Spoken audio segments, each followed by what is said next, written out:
Normatec recovery systems give you a high-tech compression massage for warm-up pre-workout and recovery post-workout. The technology is very safe and is used by a broad range of athletic types and really any fitness enthusiast looking to get the most out of their workout. The whole idea is that we're using air compression to help increase circulation in the body. We wanted to mimic physiology, the way the body moves fluids. We went ahead and took a lot of those principles and put it into a system that you can use on your different extremities and your hips as well. Normatec has been an industry leader in pneumatic compression, providing improved mobility and profound healing for thousands of patients. We continually work with researchers to study and develop the effectiveness of our technology. It's all about creating that community space where people have a conversation around recovery and start really challenging their beliefs in what is possible and what they've known and maybe what could be.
Of course, there aren't any spots.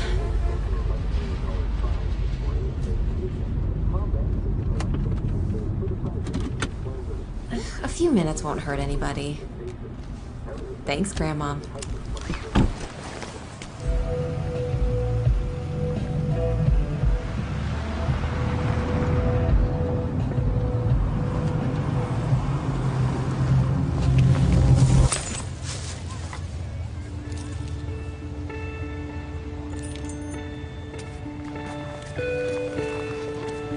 Paralyzed Veterans of America works tirelessly every day to create a more accessible America.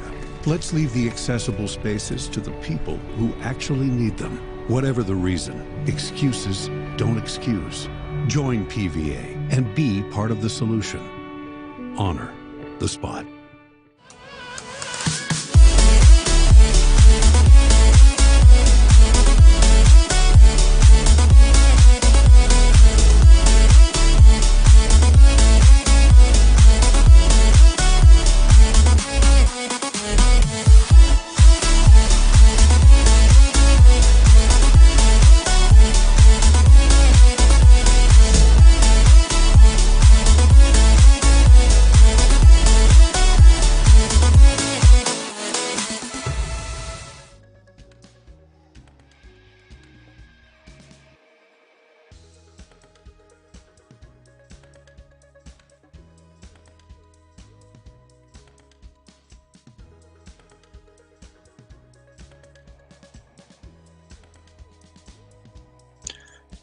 Welcome to the 2021-2022 edition of the Echelon Racing League.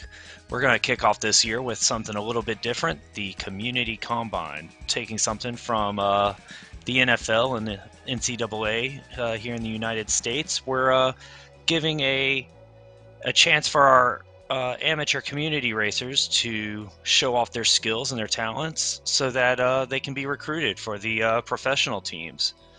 Today we're going to be taking on two different courses. One will be a hill climb on the Take That Hill course. It's going to be 2 laps totaling 13.2 kilometers with 482 meters of elevation gain. And then race 2 is going to be a criterium on Canary Wharf. The Take That Hill course is going up Barrett Mountain in North Carolina.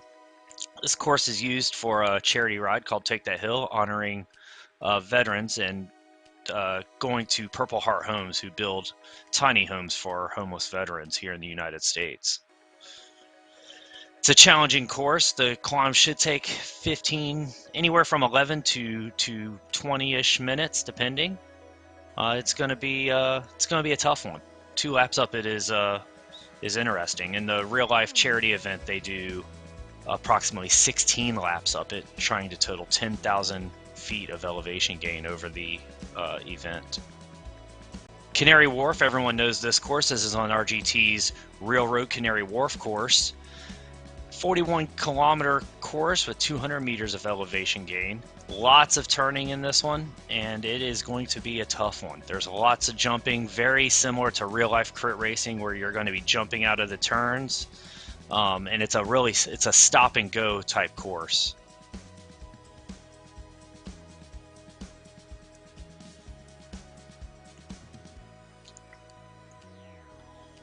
Coming out here on the GPS. 4 corners, relatively flat downtown crit. Super fun, but again, it is a criterium, so there's going to be a lot of jumping, a lot of tactics involved, and it's going to be quite an adventure. For the hill climb, we've got 40 men and 9 women registered, and for the criteriums going on after, we got 46 men towing the start line with 13 women. The Echelon Racing League this year, for the Pro League winners, they'll be getting NFT jerseys, if you see them up there on your screen right now. This is a new thing Echelon Racing League is partnering with RGT to come out with as prizes for the leaders of the series.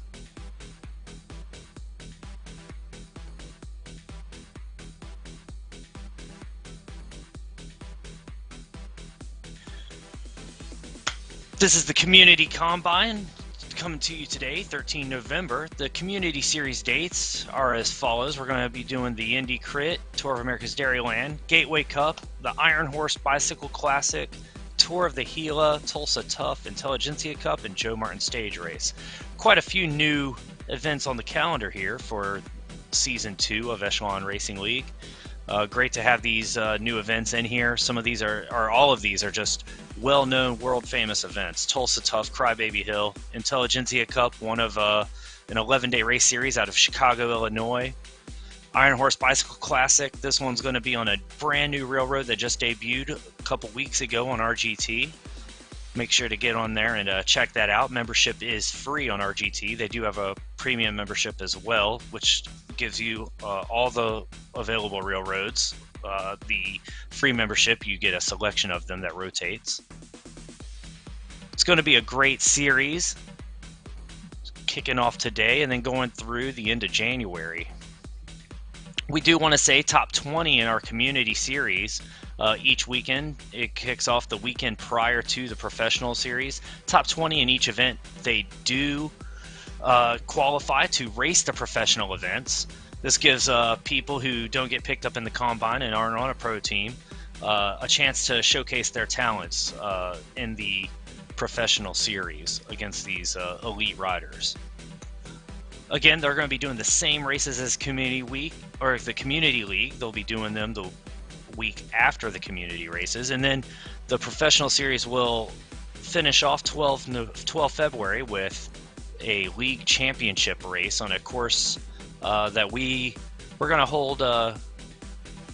hold closely until we get closer to it. It's going to be a good one. Really looking forward to this year's series. Lots of new teams, lots of new faces, and a lot of familiar faces coming back and racing as well. Here we are on the hill climb start line. The men and women will be starting together for the hill climb. It is time trial rules, so there is no drafting allowed, and it's going to be a good one. Here we go. Everyone's off. Cooper in the front there. Cooper is the partner of Jackie Godby, our dominant woman in last year's series, racing for Triple X Athletico. Seibel racing on Gutenplan Seasucker. He's been around and making familiar faces, or a familiar face in the series as well. Really putting it down here from the gun. The whole purpose of this community combine is to be able to take the data from each rider. So again, similar to the NFL, we're going to be able to get heart rates, instantaneous power, 5-second power, 30-second power, 1 minute, 5 minute, 20 minute, so that teams can look and see where their rosters are short and see if there's an available rider who has a similar power to them or to that need. So if they need a sprinter, they're going to be watching the crit closely to see who has that kick. If they need a climber for the virtual Tour of the Gila or Joe Martin Stage Race, they're going to be looking for someone who's really excelling at this event here. Like I said, lots of familiar names in this event. We got Oliver Dowd in there, sitting 6th right now for Restart Racing. He's one of our pro riders who's in here just scouting out talent as well. Justin Rice sitting in 9th for Project Echelon Racing, one of the veterans on that team. Mike Swartz in there in 10th. Mike Swart, one of the owner of Restart Racing and host of the Nowhere Fast podcast. Go check that out if you have not yet. It's pretty phenomenal. They have a lot of great insight on virtual racing and riding.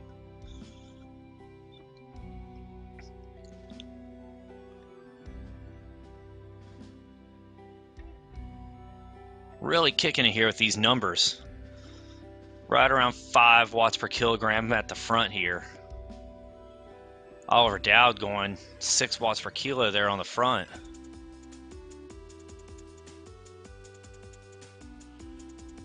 Really great international field we have here. Wouter Klaus, and I've probably pronounced that wrong, I apologize, from Belgium.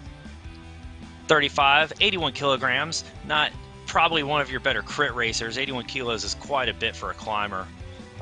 some of these tiny guys can really zoom up these hills, mountains pretty fast. Really putting the effort in though here. 5 watts per kilogram, pushing pretty hard. Just a steady 400 watts up this. That's quite an effort there. Let's see if he can hold it to the top though. This climb is deceiving, and it can you think it's almost done, and then it kicks right there at the end. It does get steeper as they get closer to the top as well. Swart conserving on the flats there at 3.5 watts per kilogram. He'll probably kick it up as the gradient goes up. We're at Persk here, sitting at the 5% section, kicking it up. Again, about 360, 390 watts. Really putting the effort in there. Low cadence, 66 RPM, 7% climb. Really grinding it out there.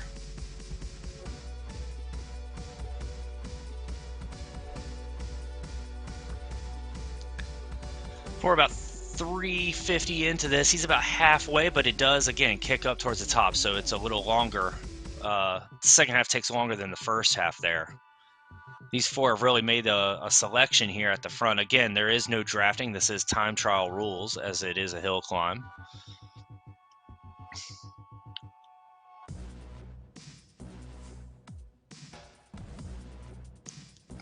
Persk 20 meters in front of Rockwell there, just slowly riding away.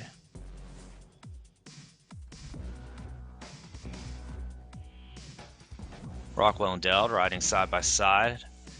Hauser sitting back there, closing the gap a little bit to second and third. Seibel grinding it out there in 5th.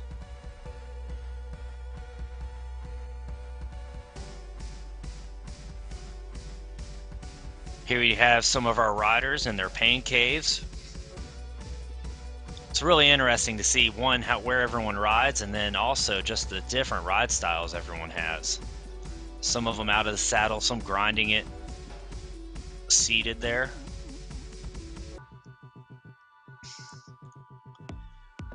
Wouter Klaus there riding in the void of nothingness.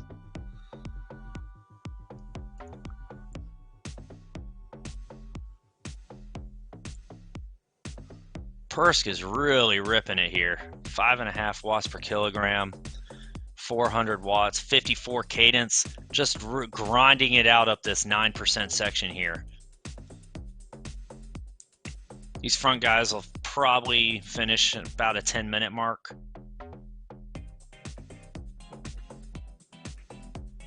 The real-life KOM of this climb is held by Stephen Vogel from Project Echelon Racing.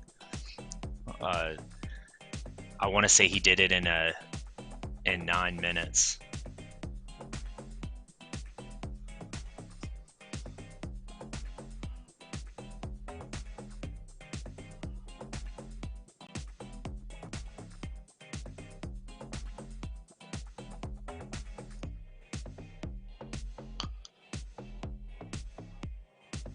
It'll be really interesting to see how these riders take it on the second lap compared to the first. We did 2 laps, so everyone could get 2 chances going up the mountain here. Essentially 2 10-minute efforts, 15-minute efforts, depending on the rider.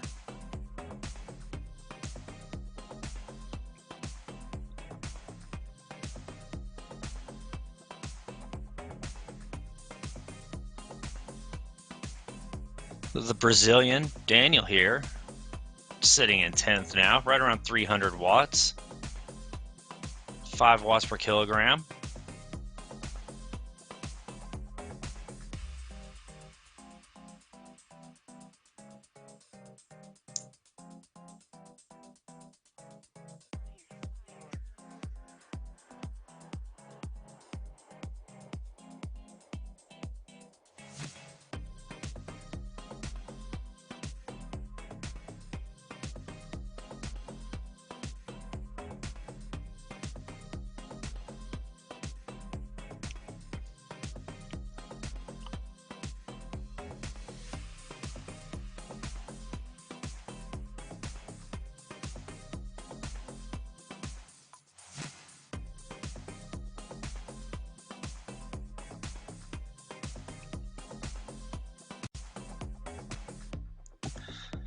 So the KOM for this climb in real life is held by Stephen Vogel, as I said. He did it in 8:21, averaging 499 watts. Stephen Vogel, winner of the Armed Forces Cycling Classic in real life, and I do believe he won the Queen stage of Joe Martin's stage race, virtual. Gabriella Schumann here, 4.4 watts per kilogram. There's her webcam as she climbs. 4.5 watts per kilogram, doing a great job here.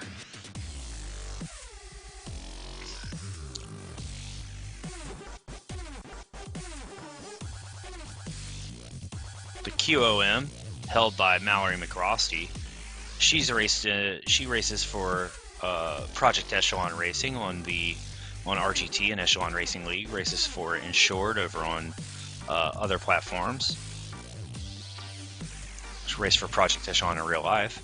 Marb here, sitting in 14th. Again, 4.4 watts per kilogram. Really doing a great job here. All these riders.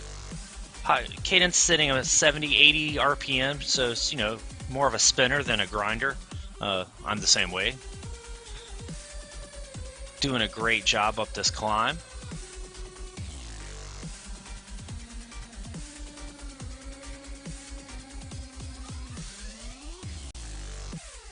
Truffle here, again, 4 watts per kilogram. Vigneault from France.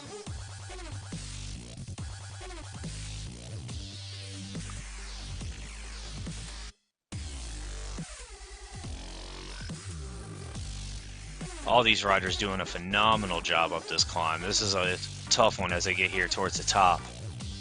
A couple riders already crested and descending down, getting ready to start their second lap.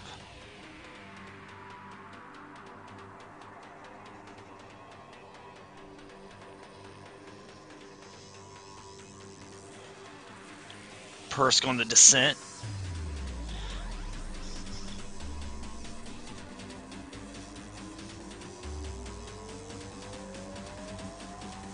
These riders don't really have to drive super hard on the descent unless they want to. You know, a lot of what this event's purpose is to look at how riders climb and what their 10-minute power is up a climb. Putting out power going up a 9% grade is a significantly different feeling than doing it on a flat ground.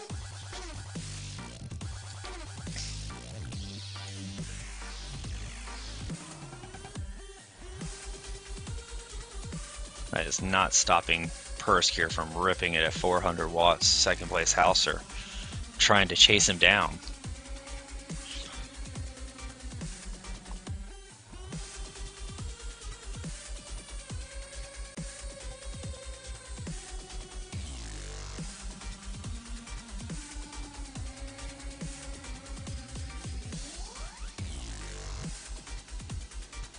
The idea of the community combine came about when, in talking with the professional teams coming out of season 1, professional teams are required to have a minimum roster of 6, or excuse me, a minimum roster of 4 for the professional races in Echelon Racing League. And as the season goes on with holidays and real life events going, and some teams are having trouble doing that. So this is a good way, we thought, to showcase talent of the community, this phenomenal community we have within RGT. These riders who continuously race all the races and really participate, know the physics of the platform, get them a chance to join one of those pro teams and really shine in that professional series.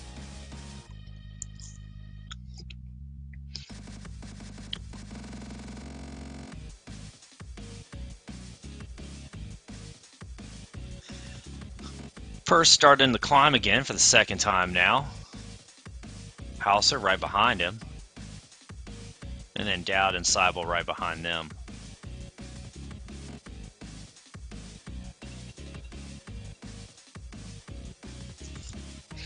This is the Belgian skin for RGT's Magic Roads. If you don't know RGT, first time seeing it, or you've heard of it and just aren't familiar with it, it takes real life GPS files and makes virtual courses of them. So this is a real road, a real life road, Barrett Mountain in North Carolina. It is a real climb. You can go out and ride in real life, and if the weather's bad or it's cold or you just don't feel like going out, you can jump on the trainer and ride it on RGT. RGT has two types of courses you can ride. They've got real roads and magic roads. Real roads are tree for tree, sign for sign, building for building replicas of a real life road, and we'll see that in Canary Wharf in the crit here in about 45 minutes. And they have magic roads, which is they put a skin on top of the GPS file to give it a different feel. And they've got a handful of those.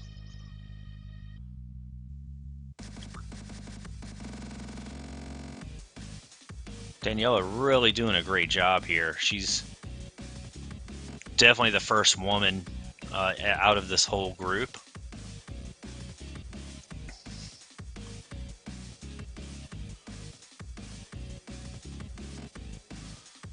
Hammond, the Brit, doing a great job, starting his second lap.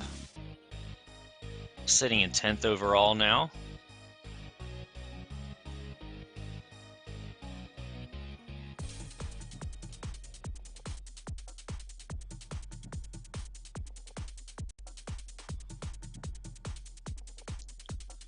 Schumann, followed by Swart here, filling out the 11 and 12 spots.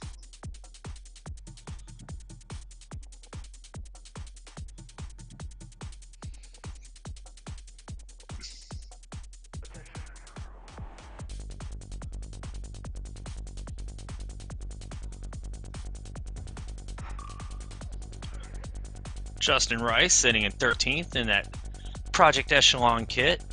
All of the teams that are part of our professional series get their custom kit in the game. This is the Project Echelon kit.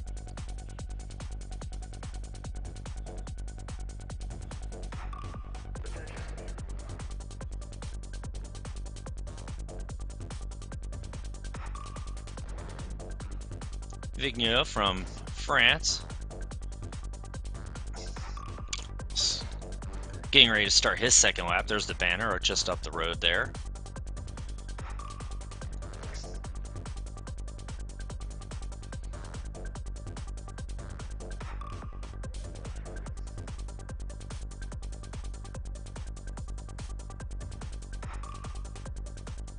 What we're going to do after these events are over is we're going to pull the data from this race and the Canary Wharf crit, work with RGTDB, a results platform.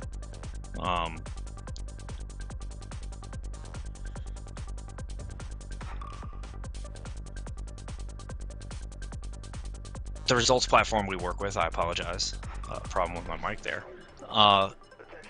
And we're going to have all the data there available to the team directors for our professional team so that they can scout these riders and pick up some needed talent. A lot of our community riders last year were steadily cracking the top 10 in the professional races. Cooper won one of the crits that I do believe it was the opening crit for the series last year, beating myself by a hair. Mike Lister, another great RGT community member, cracking the top 5 a handful of times in some of the professional series races.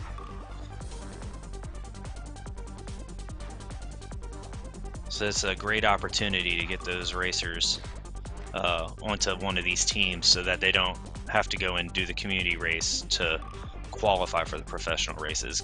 Although we do encourage our professional teams to do the community races as well. It's great recon, and it adds to the tactics and the skill needed to do well in all the racing. It lifts everybody up.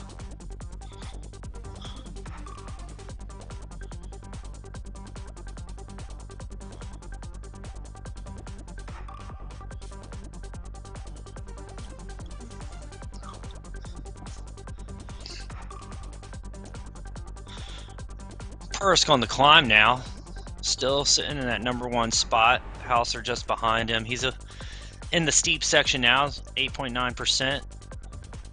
Hauser 9.6%. It does kick up in a couple sections here.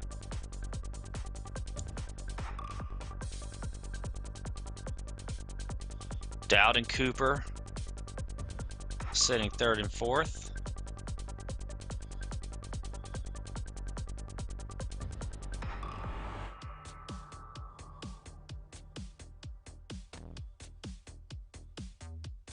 Doing a phenomenal job here. Steady 400 watts for Cooper as he rolls up this at a 71 RPM.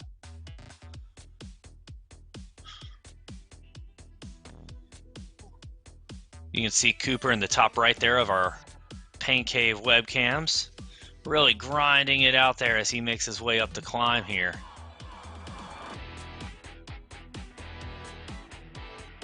All these riders really feeling it.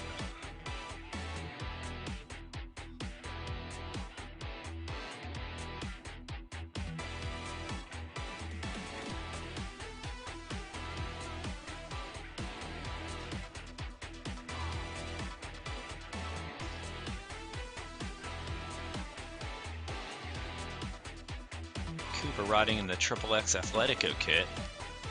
Dowd there in the Restart Racing kit. You'll see both of those in the pro races this year.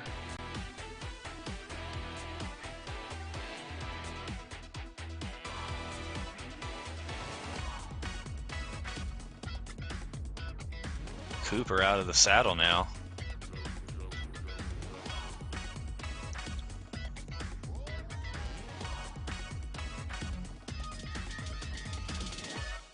Seibel sitting in 5th.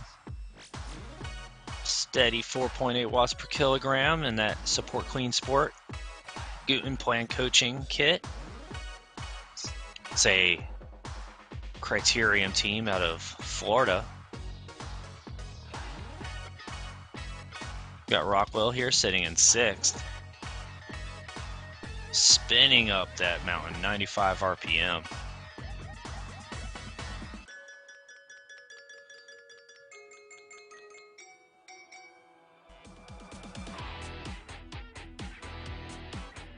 This being a time trial format, we've gone back and forth on how to do virtual time trials. There's no worry about drafting. We can just turn it off. You can't do that in real life. Some people like to do the race of truth by themselves, 30-second starts and whatnot.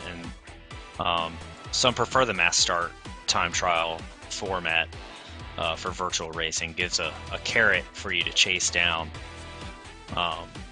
If you need that motivation.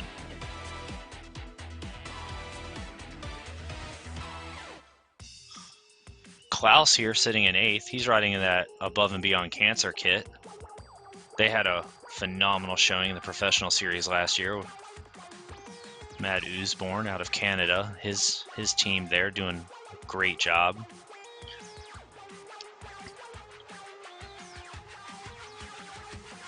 They also crushed the U.S. domestic crit scene this year, really making a showing and lighting up the events.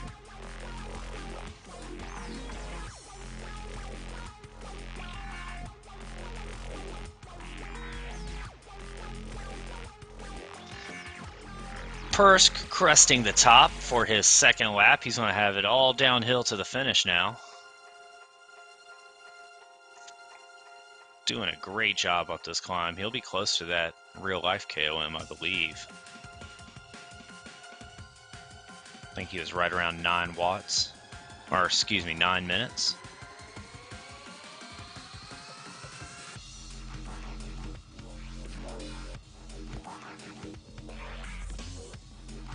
Wearing that rally kit. Rally making on their men's side, making a phenomenal showing in Europe this year with Ben King and company. On the women's side, again, doing a great job in Europe. We had some phenomenal riders on the women's side racing in the Echelon Racing League last year. hoping to see them back out here this year in the professional series. Krista Doble-Hickok is one who really made her mark in the European fall or spring classics, and then as well as the Echelon Racing League last year, sitting consistently top 3 on that podium.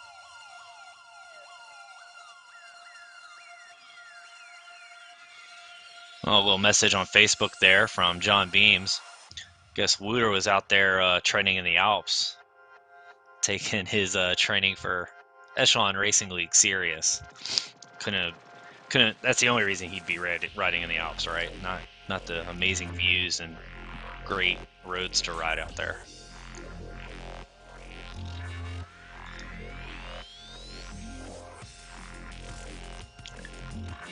Wooter just finished the Tour de Alps on RGT as well. ZMS Livestream, our producer for the day and for all of Echelon Racing League, showcased that event as well. You can check out the RGT users Facebook group for all the live streamed races and get caught up on those.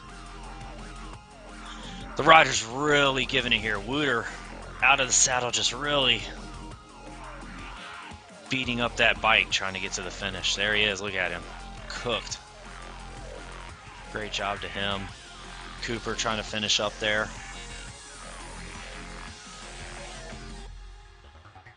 Persk is still just crushing it right now. 300-meter gap to Hauser.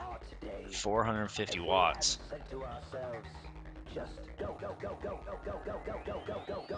Way in the red. If you see the numbers there on the watts per kilogram is what the rider is doing based off of training zones, if they set their FTP correctly in the RGT settings. Red means they're in their VO2 zone. That's zone 5, zone 6. That's not a sustainable effort, if you will. Most riders can only sit in the red there 5 minutes at most. Perks showing us how it's done, finishing well in front of second place there. Great effort from him. Phenomenal effort by all these riders.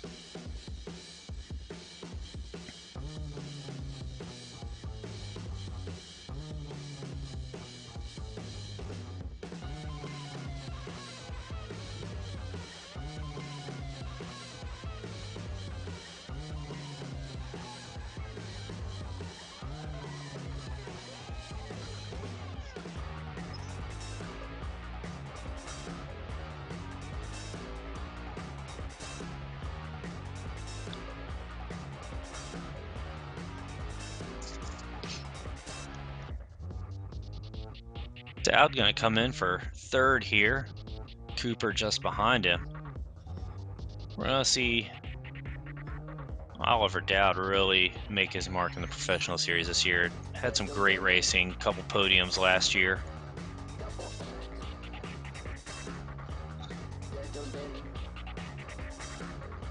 Cooper doing a phenomenal job as well.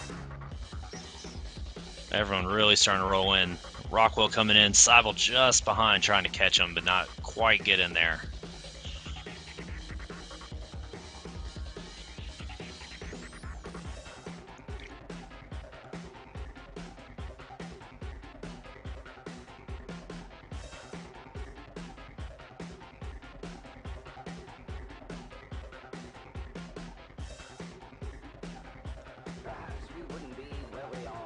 Baruch coming in for 7th here.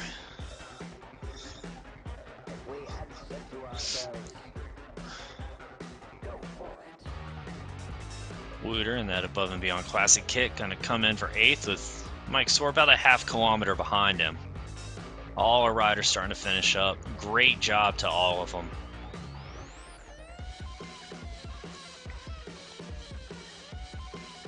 They're going to have about half an hour to rest up, get some nutrition, fuel in their bodies to get ready for this criterium.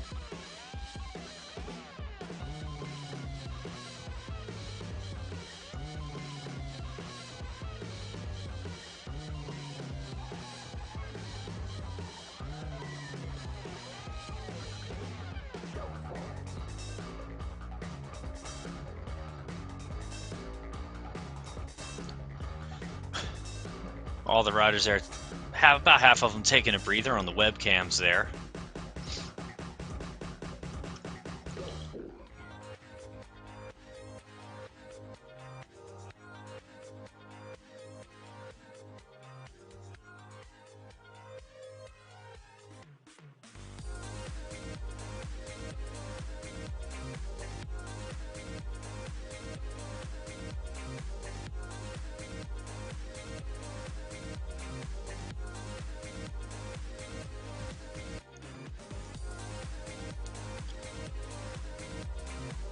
Hammond going to roll in to round out the top 10 here. Again, there was no real ranking on the overall. Again, the purpose of the combine was to gauge, to get some data for the teams to look at. They're really going to be looking at the 5, 10, and 20-minute powers based out of this effort.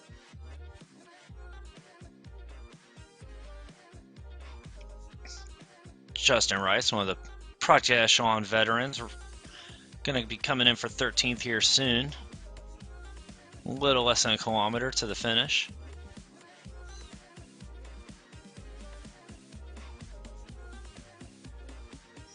So Tor coming across the line first there. He was first over the top both times. Hauser second both times. Really phenomenal watt per kilogram numbers there. 4.9 for 25, 5.4 for 25. Those are elite numbers. Oliver Dowd 4.9. One of the things we do here in Echelon Racing League for the professional series and our combine riders, as they get selected for teams, they will be required to do the same. Is we do have a verification system. We use ebiopassport.com. Riders are required to submit weigh-in videos as well as serial numbers and calibration videos for their power sources. Wheel and trainers are not allowed for the professional series. They have to use a direct drive smart trainer or a crank-based power source, pedal-based power source. We do try to show do want the racing to be honest and truthful. Our podium winners in the professional series are required to submit power files, real-life power files as well, to verify their numbers. We like to think no one cheats on purpose, but you know, there's always malfunctions and technical difficulties with equipment. Professional series riders are also required to submit heart rate data, wear a heart rate monitor. The Frenchman Vigneault gonna finish 14th here. Come in with a really great effort to finish out his effort 2 times up Barrett Mountain.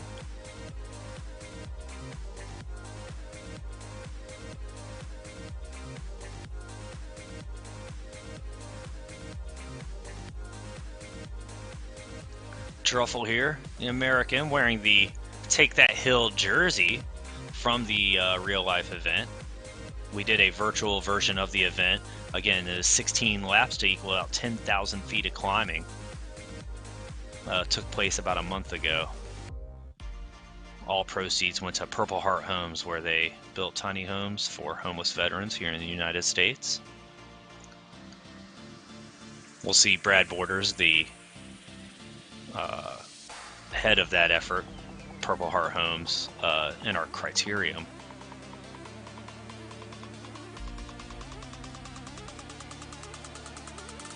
Really great cause there.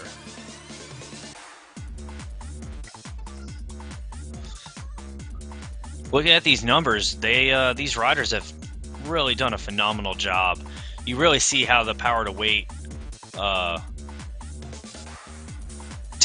is taken into account with the gradients here. Gabriella sitting there in 11th, the first woman to finish, 4.78 watts per kilogram, 28.42. That's phenomenal. It's a really, really great effort.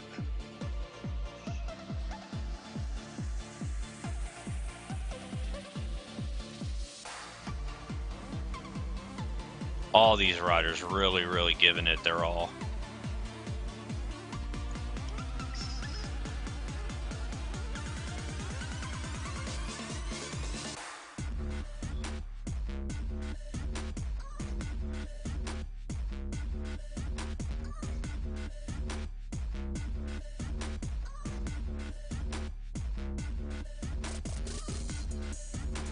Hopefully they're all spinning their legs out now, getting some fuel, drinking some water, getting ready for the second event, which is going to be about a 45-minute criterium. And you see Wooter there, spinning the legs out, checking his messages. Seibel sitting there trying to regain his composure. Cooper wasn't even in the screen. He probably ran over to the kitchen to get some food.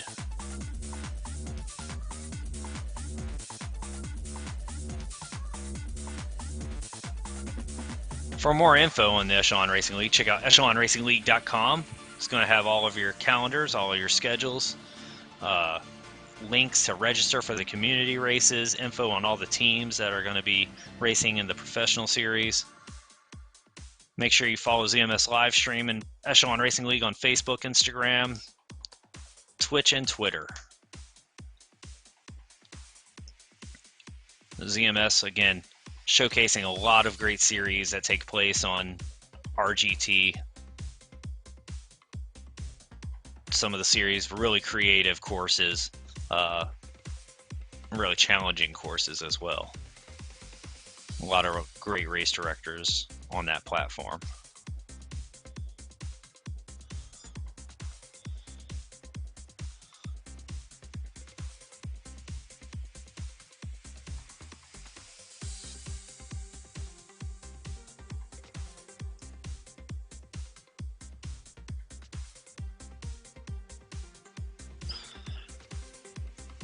Looks like we got 4 more riders to finish up, 5 more riders to finish up once they're finished. Again, they're all going to take their break and spin out their legs, get ready for round 2. What's really great about the physics on RGT is criterium racing or racing in a pack, any mass start race on there, you know, there is a lot of tactics involved. It's not just a mass start power test. You know, there is drafting. We'll go into that in detail as the race starts. We'll show you how riders can tell how much of a draft they're getting and what draft they're getting. There's also collision detection and slowing down for the turns. So, you know, they have to take that into account. We'll go into detail on that as the criterium starts to show you how the riders can analyze all of that data while they're racing with their hearts beating out their chests.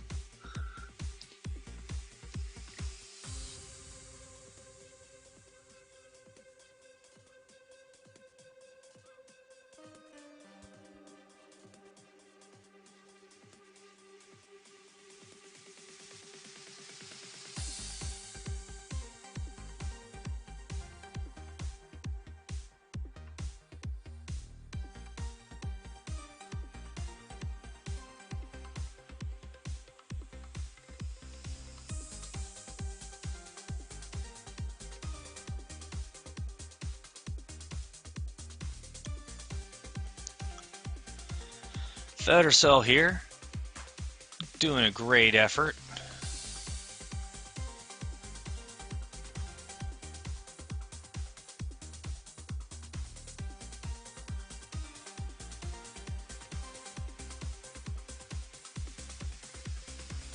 Federcell, Schwarz, and Furman, all about a kilometer or less to go.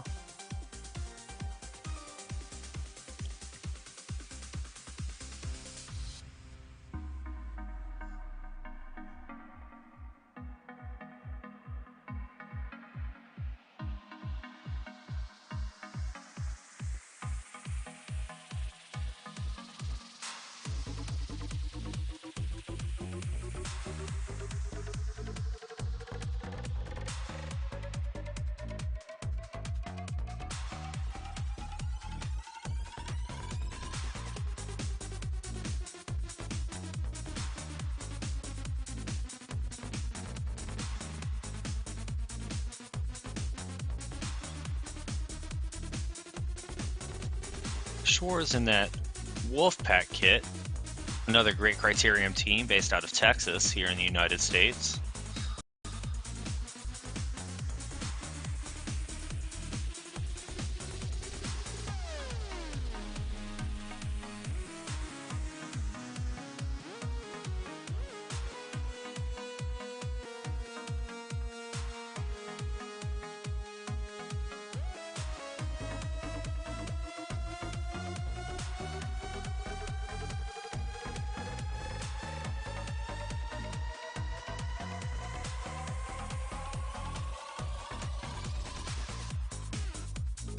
And Shores and Jamie Furman here finishing up. Furman really pedaling it out there.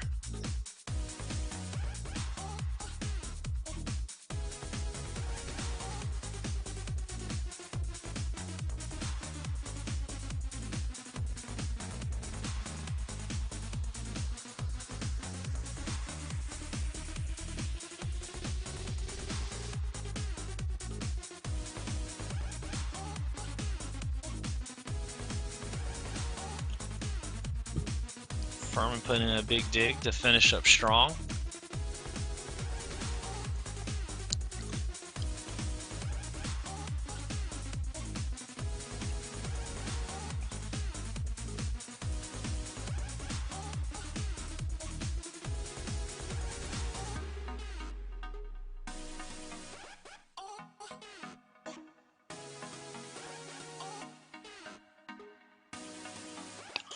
Great job by all the riders. They're going to take a break. And about 20 minutes, we'll get started with the round 2 of the Echelon Racing League Community Combine, the Canary Wharf Criterium.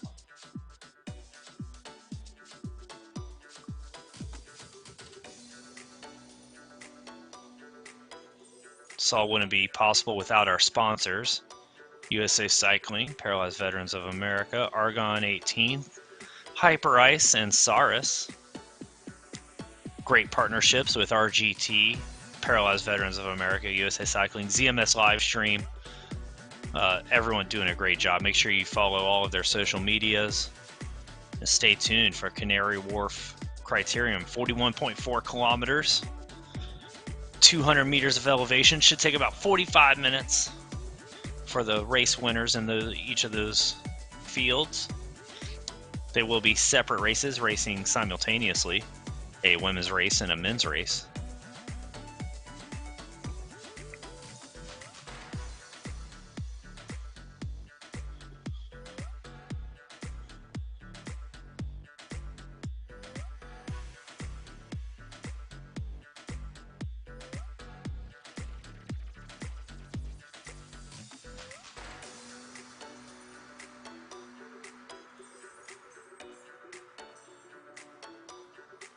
Stay tuned. We'll be back in about 15 minutes to get ready for the Canary Wharf Criterium. Thanks.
Normatec recovery systems give you a high-tech compression massage for warm-up pre-workout and recovery post-workout. The technology is very safe and is used by a broad range of athletic types and really any fitness enthusiast looking to get the most out of their workout. The whole idea is that we're using air compression to help increase circulation in the body. We wanted to mimic physiology, the way the body moves fluids. We went ahead and took a lot of those principles and put it into a system that you can use on your different extremities and your hips as well. Normatec has been an industry leader in pneumatic compression, providing improved mobility and profound healing for thousands of patients. We continually work with researchers to study and develop the effectiveness of our technology. It's all about creating that community space where people have a conversation around recovery and start really challenging their beliefs in what is possible and what they've known and maybe what could be.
Come on, move.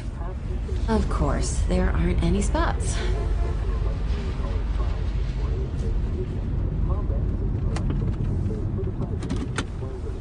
A few minutes won't hurt anybody. Thanks, Grandma.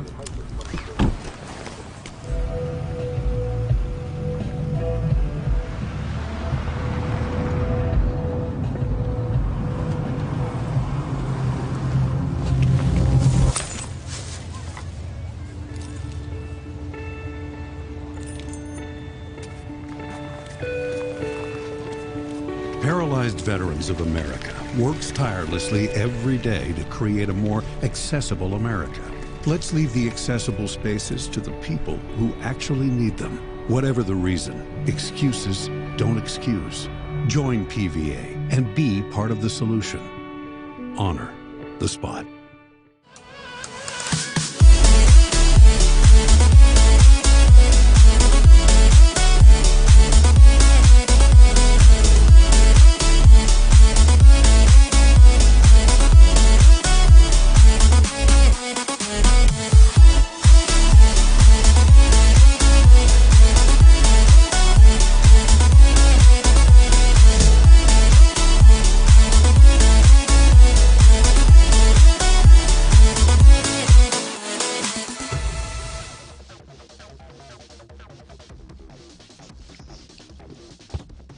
Welcome back to Echelon Racing League's Community Combine. We have just finished the Take That Hill climb, 2 laps, 13.2 kilometers, 482 meters of climbing, and we're getting ready for the Canary Wharf Criterium.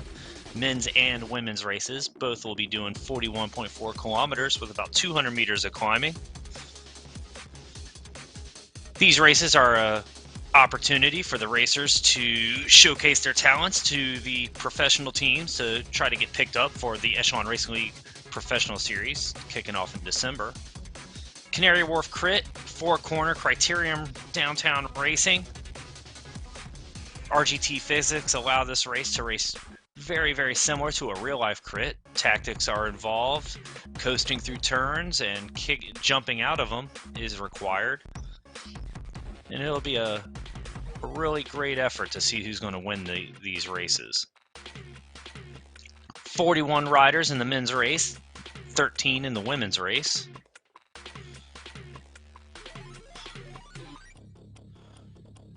Winners of the Echelon Racing League Professional Series Season 2 are going to get a NFT of the leader's jersey, as shown on the screen here. These NFTs are produced in partnership with RGT. Really looking forward to showcasing these.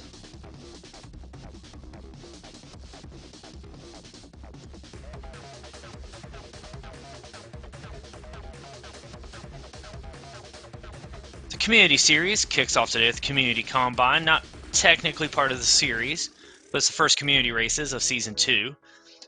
We're going to go with Indy Crit, Toad, Gateway Cup, Iron Horse, Tour of the Gila, Tulsa Tough, Intelligentsia, and Joe Martin Stage Race for the series. The community races are always the weekend prior to the professional races, and the top 20 in each of the men's and women's Cat A races qualify for an invite into the professional races the weekend after.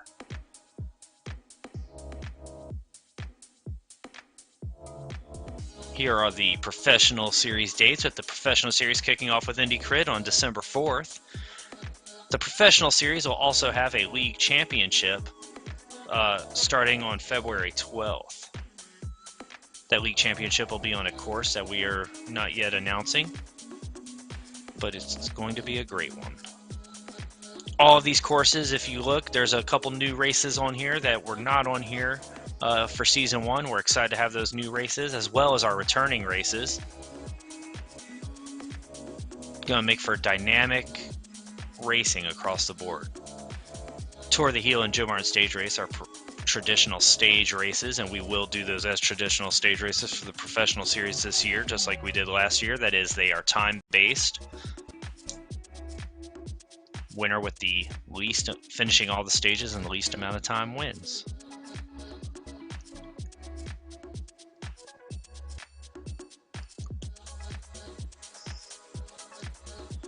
Again, the Canary Wharf Crit, 4 corner, 2 long stretches, a little S-turn bob and weave thing out of turn 3, or excuse me, out of turn 2. A little incline there before going into turn 3, and then turn 4 into the finish. It's a short stretch to the finish line coming out of the last turn. Total distance will be 41.4 kilometers.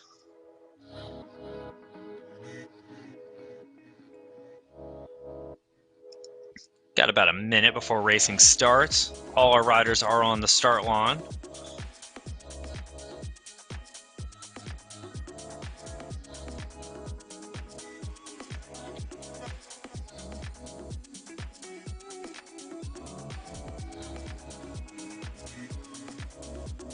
Racers will be doing 40 laps to make up that 41.4 kilometers. Men's field is on the left side, women's field on the right. A lot of familiar names in these fields: Brad Borders, Justin Rice, Chris Navin.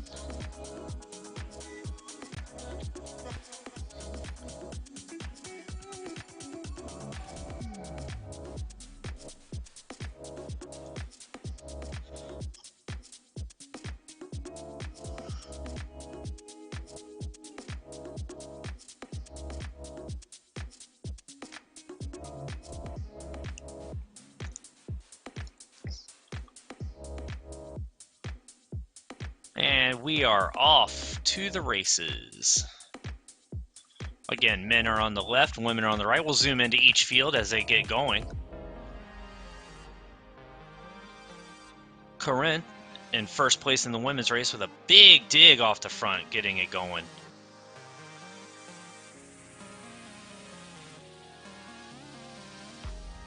Looks like the field's pretty much together. Shalou going. Do believe that's Brian Hodges from the Wahoo Lacole team. It could be. Yep, Brian Hodges.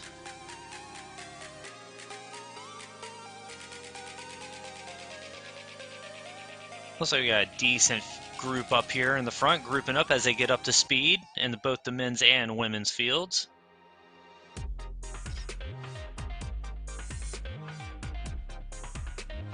Coomer going off the front in the women's field with a big attack, 5 watts per kilogram.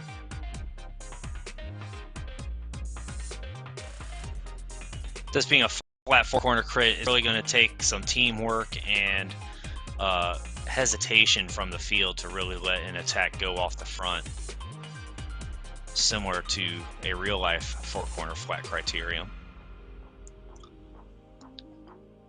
Big front group in that men's race.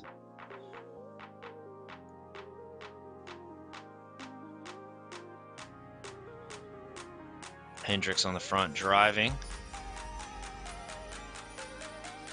Wooter going up over the top. Berube up now. Bowen, one of the familiar names from last year's races. Naven as well.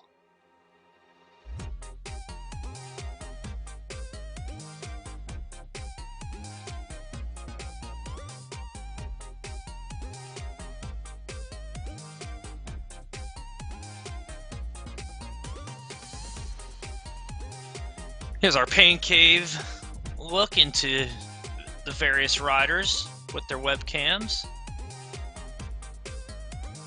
It's always interesting to see the camera setups as well as the pedaling styles of the riders.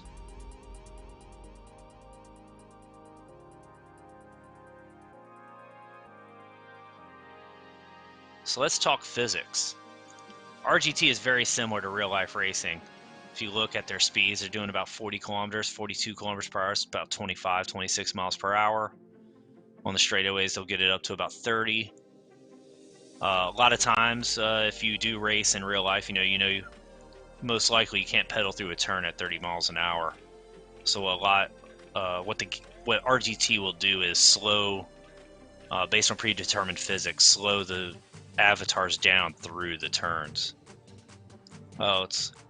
Hang on a second.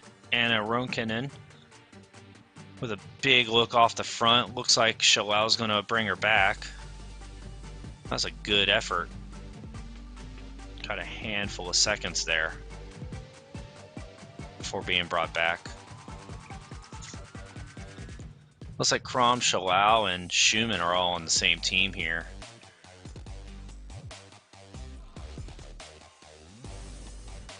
It does look like this team is trying to keep the group together. Maybe they're trying to plan for a field sprint. I say that as Shalal attacks, so shows what I know. Big attack from Shalal, 9 to 10 watts per kilogram, 10 seconds going now. Getting a good gap. Ronkanen's trying to get up to her. Probably worried about bringing the whole field with her, though.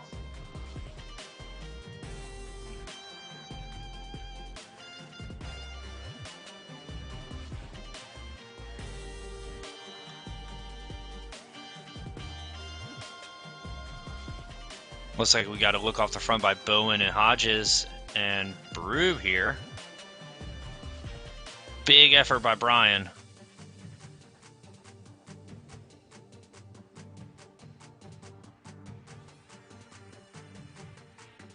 Miller with Miller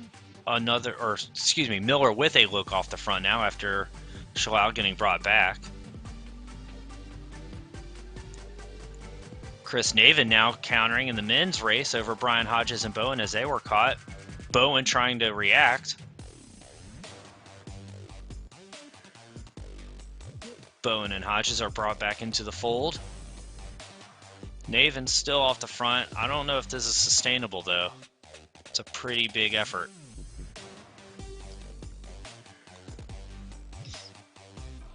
Looks like Bowen's going to bring Naven back, bring the field with him.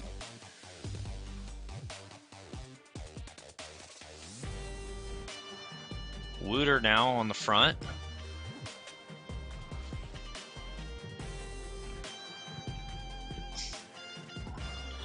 Ned Bowen just tucking into the group there for team draft, getting a little recovery in before he'll try to make another move.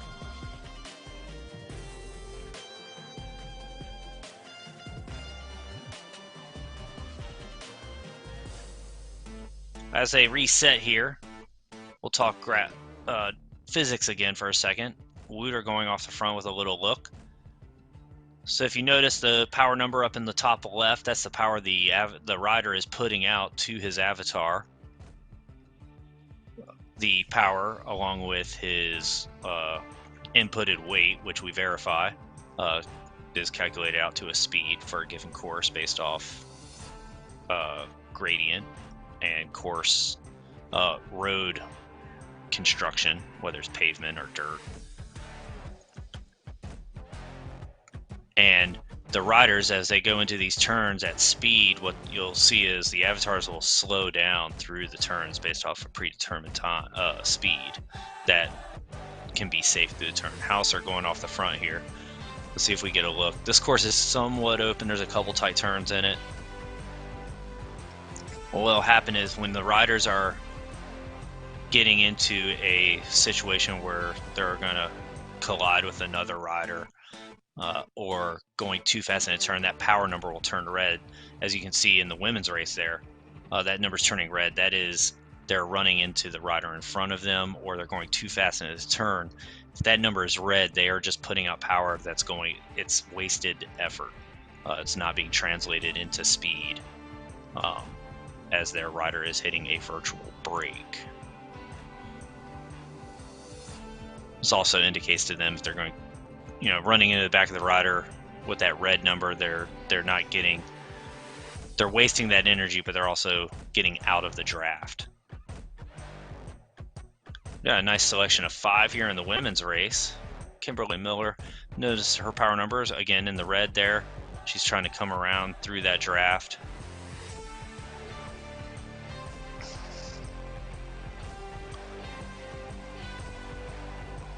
You can tell when a rider's in the draft by the little graphic underneath the power number when it's not on this line graph. You'll see Shalou get into the draft of Schumann here in a second.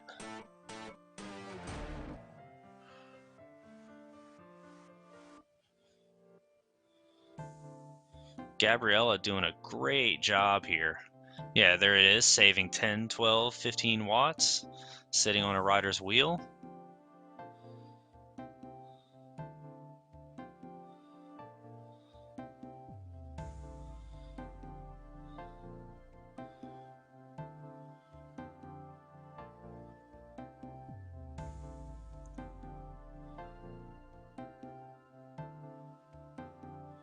In my experience, what I've found with these races is, again, it's very much like real life, where it's no holds barred, hang on for dear life, or try to stay near the front as long as you can for at least the first 10 to 20 minutes.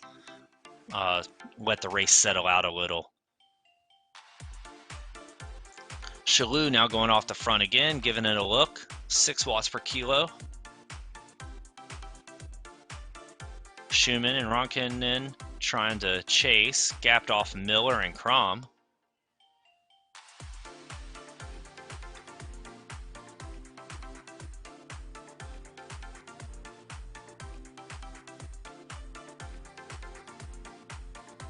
Schumann and Ronkanen just trying to close that gap.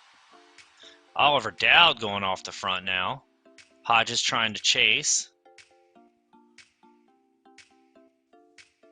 Cooper over the top.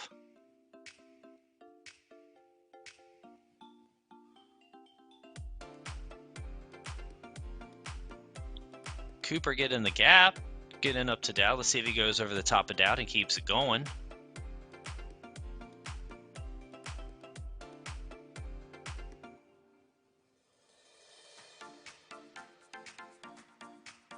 This is dangerous. Cooper and Dowd are both super strong riders. Cooper won the opening crit for the Echelon Racing League in Season 1. Cooper takes the front, gives Dowd a little recovery. Hodges leading the field, trying to bring it back. Cooper getting caught in some lap traffic there. Again, collision detection, just like in real life. You can't just ride through riders. Miller taking the counter as Cooper and Dowd are caught. Gives a little wave to the crowd, putting on a show.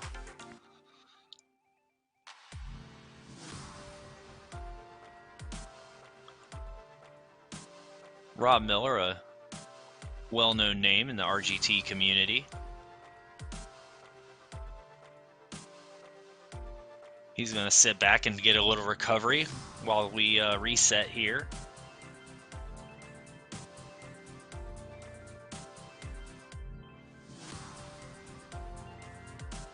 Hendricks giving it a look off the front with a big move, 10 watts per kilogram.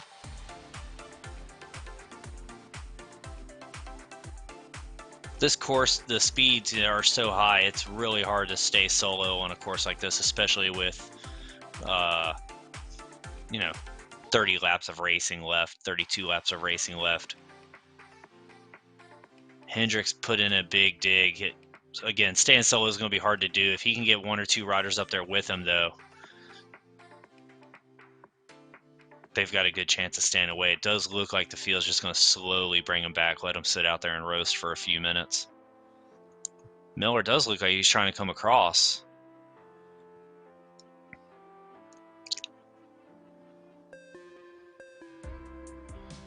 Miller catches Hendricks and goes over the top, not waiting for him at all.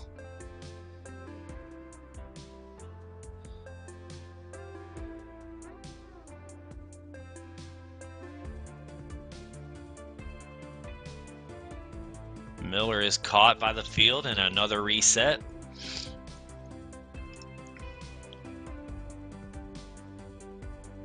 Shalal really putting it down, 6 watts per kilogram. That gap's at 50 meters to a group of 2 of Ronkanen and Schumann. Crom and Miller not too far behind second and third.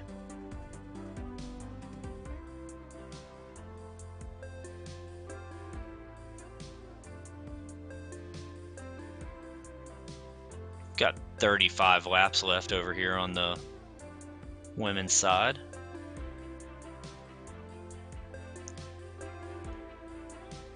Looks like the field has come back together.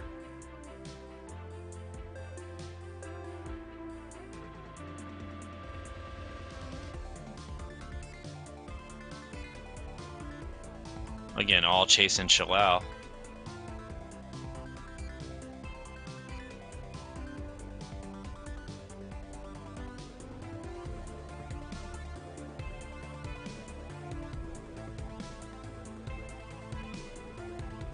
Picking up a little lap traffic there.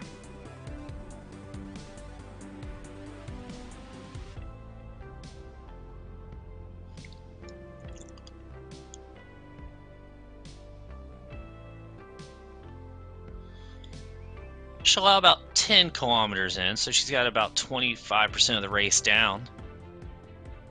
About 30 laps left. In the men's race, we've got, looks like Hats off the front.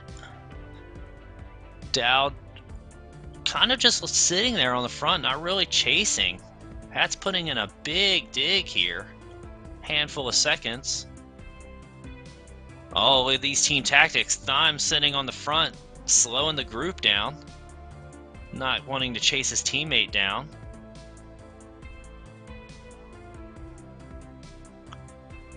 Hats almost out of sight here.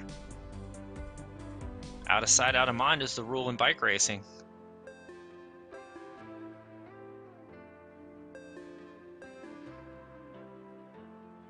Hats picking up a, believe that's a lap rider. Hammond just hanging with him.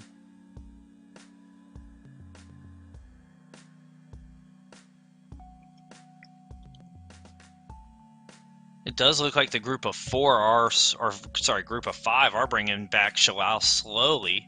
Her gap's gone from 50 meters to 35 meters.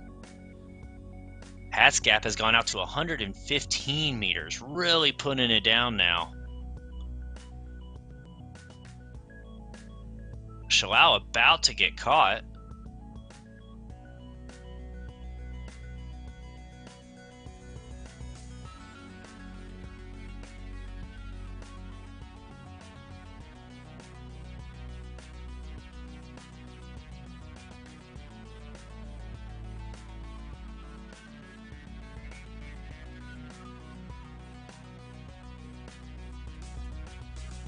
And she is caught. So the women's field here will reset now.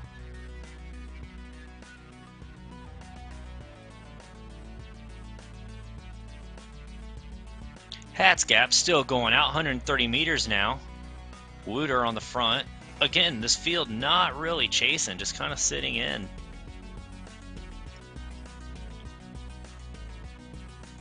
Letting him sit out there and roast.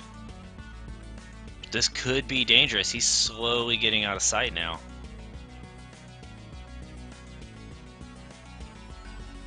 Seibel trying to give it a look off the front to chase.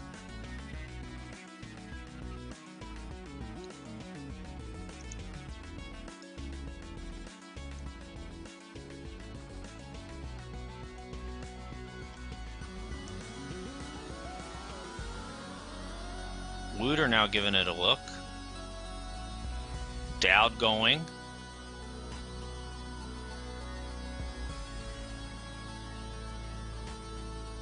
Dowd with a big move going.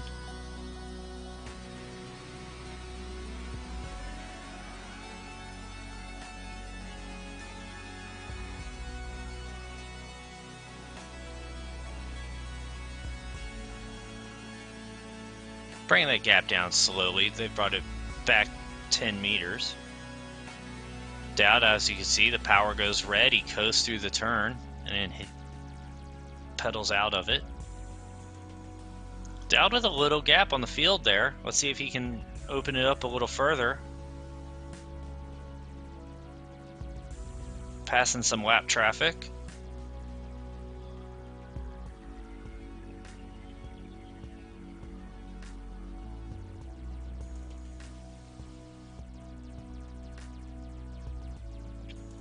Looks like Jenko is going to get up to him, bring the field with.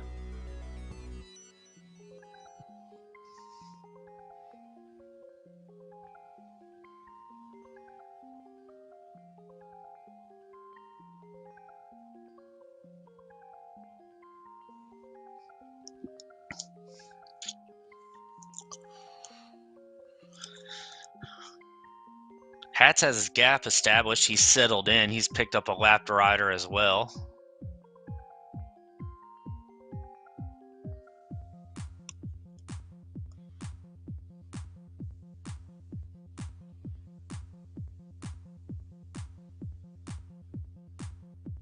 Looks like the women's field has hit that 20-minute mark. They're doing their little reset now. Looks like they've got a group of 5. All of our riders, but 20 minutes into this race, you can see how they're faring on their webcams and their pain caves.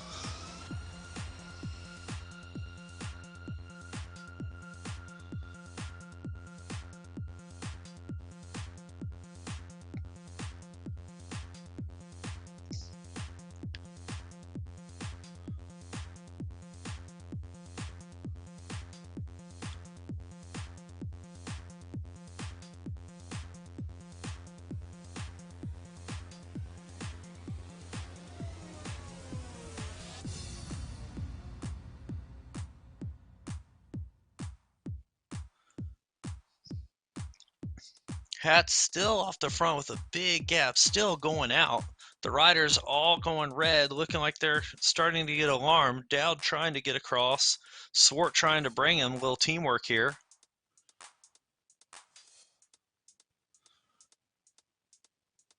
Swart putting in a big move to bring this gap down.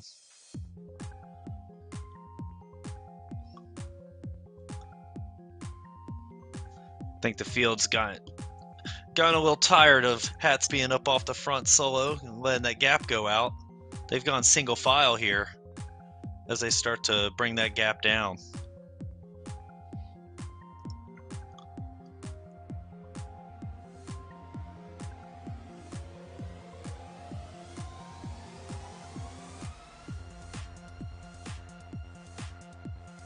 Little selection being made here. Big split in the men's field.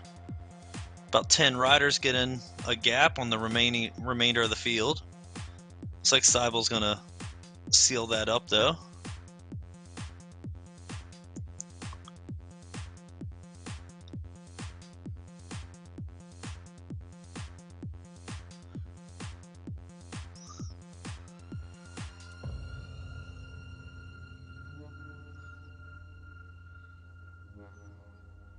Seibel trying to get a little recovery in the field here. They are single file, though. Got to look for those gaps opening up again.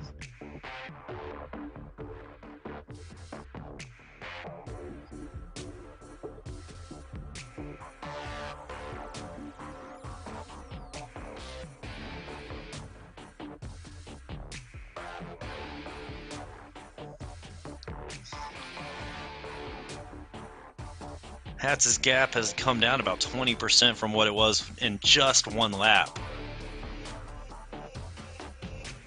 He's got 25 kilometers to go. It's about 23 laps.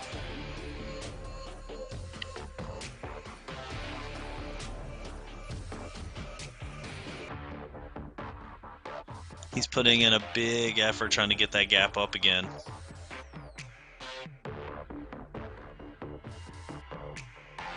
This field's going to have to get organized a bit better to bring that chase up and bring that gap down. It's a big ask for Hatz to stay out this long and, you know, 20 more minutes, 25 more minutes. But if this field doesn't get organized, he's going to stay clear.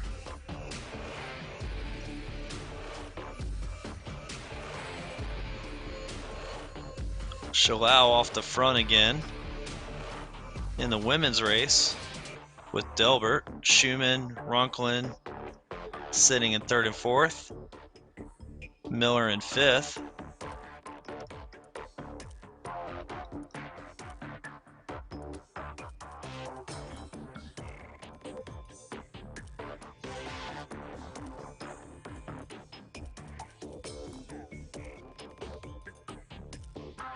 Looks like Schumann and Ronklin working well together, trying to bring that gap back and keep Miller and Constantine away.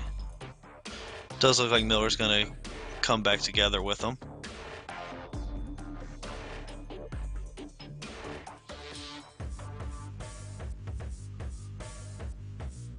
Miller putting in a big effort to close this gap down to 3rd and 4th.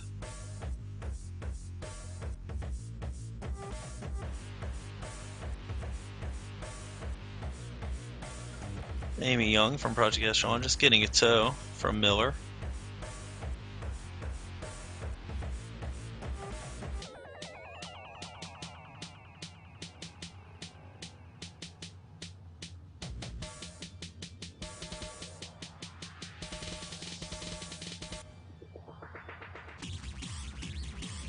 Crom getting gapped off just a hair from 2nd, 3rd, and 4th. Or sorry, 3rd, 4th, and 5th.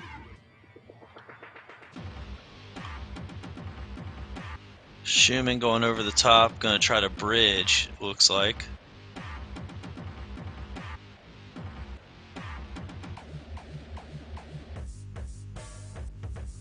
Ronkanen going to shut that down.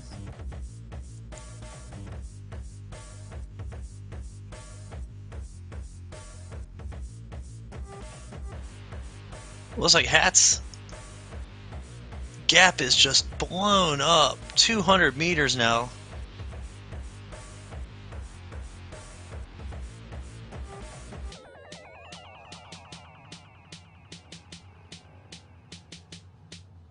Hat's rolling a steady 300 to 400 watts.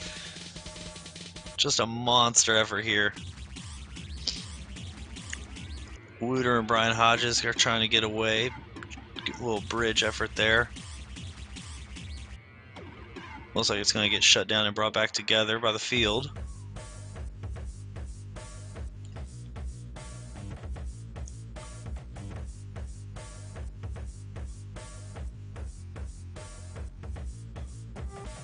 Wooter to the front.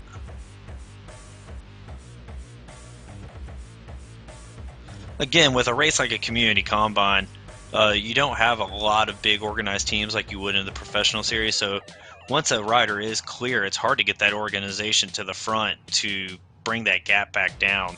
A bunch of riders on different teams don't want to burn their own matches to help a competitor.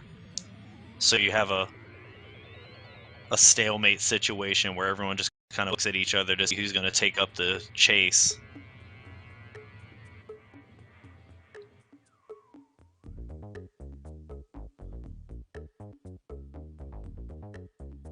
looks like what we have going on right now, especially with hats out of sight, out of mind. Everyone's looking at each other and racing for second now.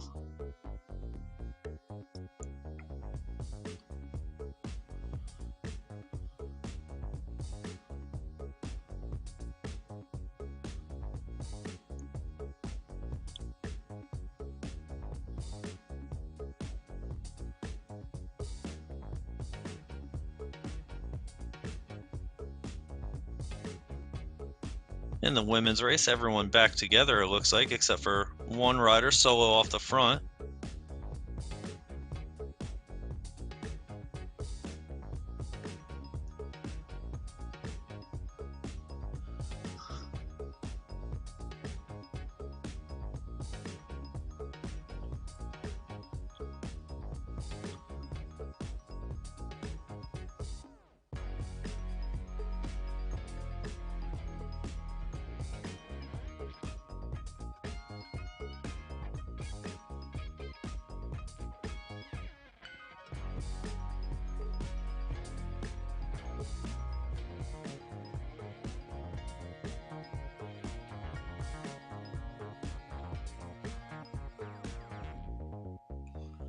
All the riders about halfway through the race now.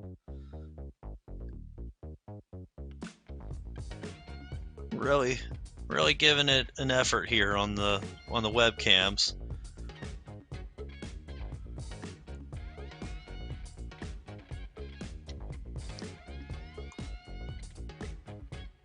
One rider solo in each race.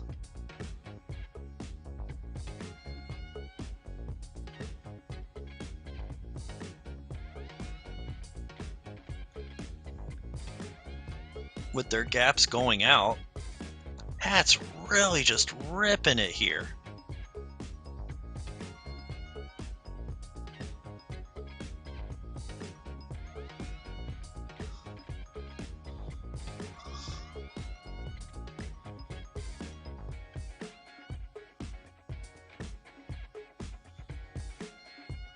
Half the race to go. He's got about a quarter lap on the field.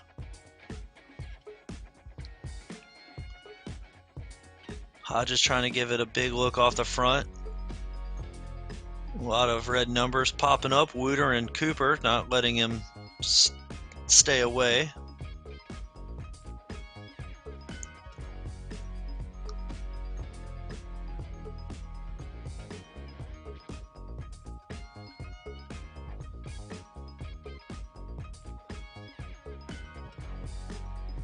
We call this negative racing, where they want to chase down the chase but not do the work to bring the lead guy back.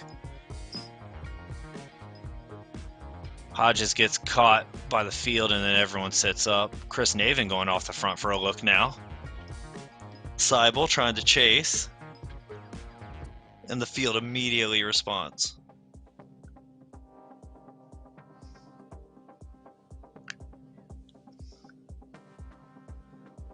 Naven doing it right though, really putting in a monster effort here.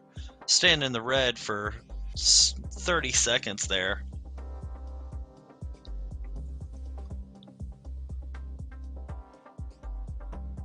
Brian Hodges is not letting him go easy though.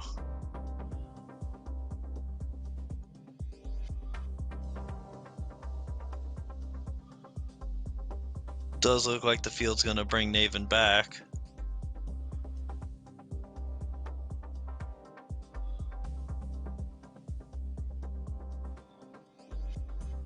On a course like this, the raw power really translates more effectively than power to weight. If you see Chris Naven's numbers, his power to weight being, when he's off the front, being higher than Hat's, but his power being about the same. And that's why Hat's gap has not come down and is actually going out. So Chris Naven is caught by the field. Everyone sits up and resets now.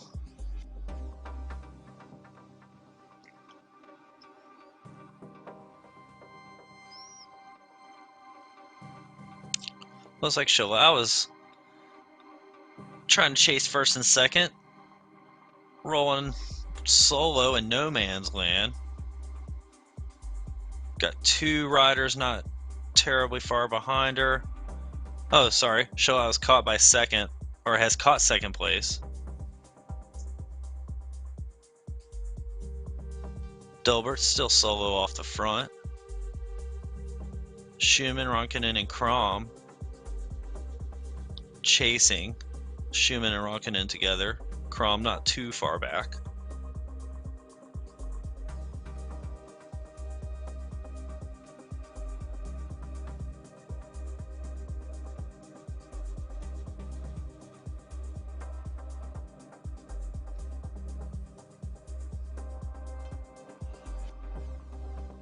Looks like Krom's rolling with a group of lapped riders there. Again, just hitting some lap traffic. Miller rolling in 8th with Young, lap down, sitting on her wheel.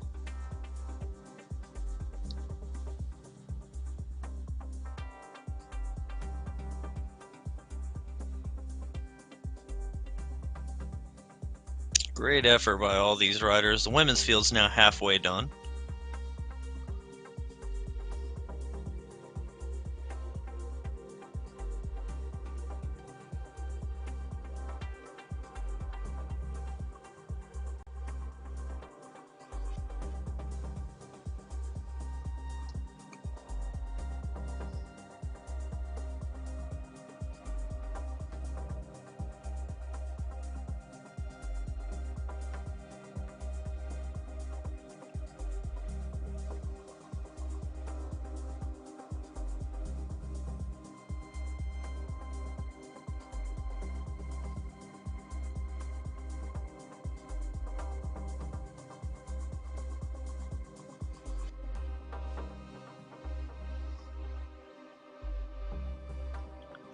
Coomer rolling a big effort here. Getting lapped by first and second and third. I believe that Schumer in second attacking, trying to get up to first. Hat's Gap still going out in the men's race. Looks like Jenko with a little dig, trying to get off the front. A little tiny gap to the field there, but that's probably going to get sealed up.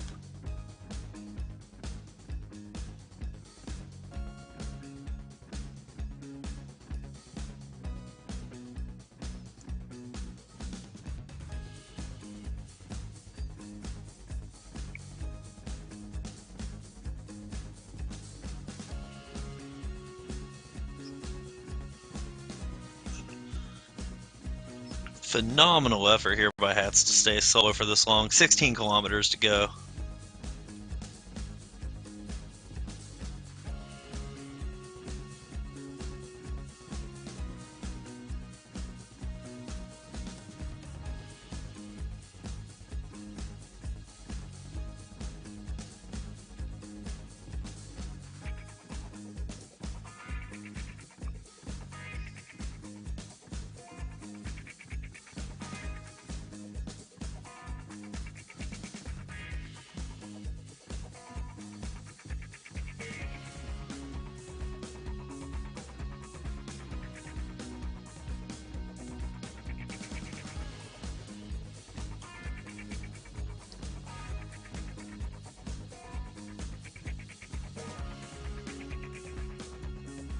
All the riders still really putting the power down. Really starting to show the effort on their faces in the pain caves.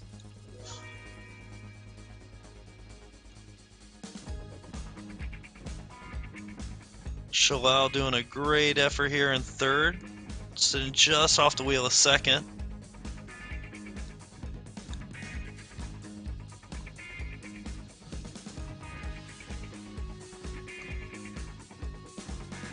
Schumann and Ronkanen not terribly far back. Looks like Krom has a good shot at catching 4th and 5th, putting in a big effort there with that group of lapped riders.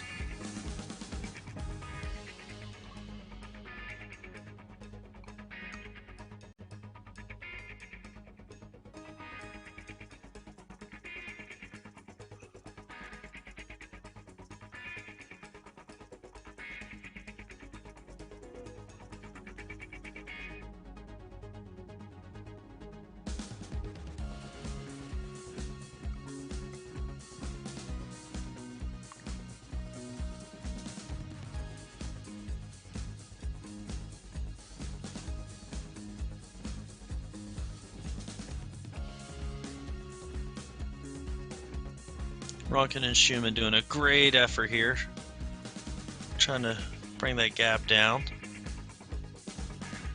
Looks like Crom has caught them as well.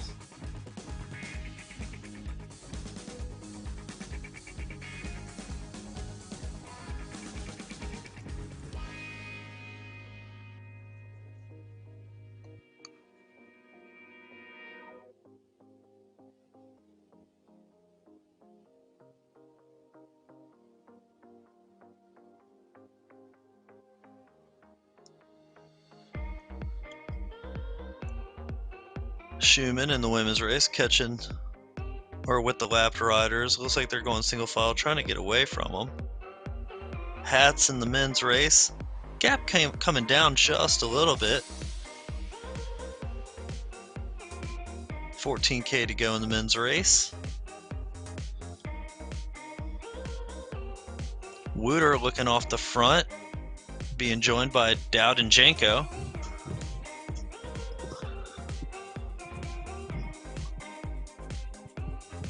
Men's field single file as they try to bring that little group of three back.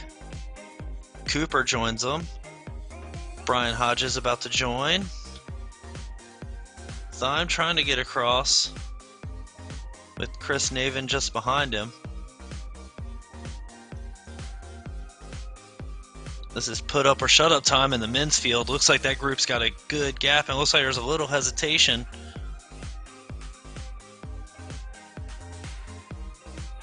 Looks like it might come back together though.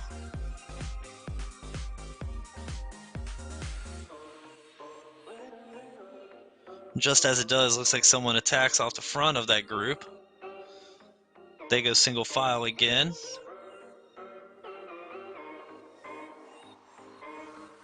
Looks like that was Wooter Klaus going off the front. Thyme trying to get to that group. Persk, our winner in the hill climb, our first rider to finish in the hill climb, gets up to that group now.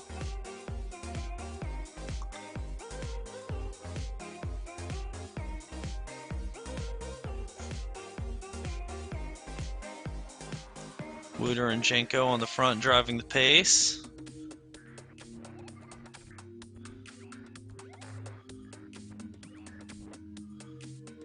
Looks like it's all going to come back together though.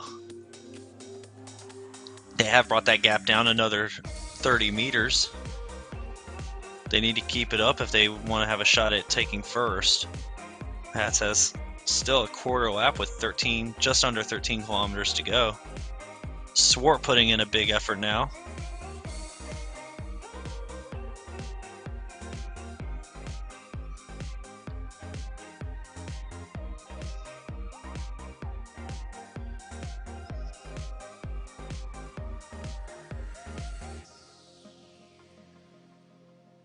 Swart with a little gap.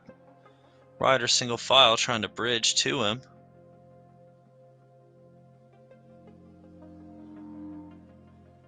Janko putting in an effort to get across. Does he just sit on this wheel though or go around? He does. He just sits. They all get brought back. Now Janko tries to... He goes to the front. And we reset.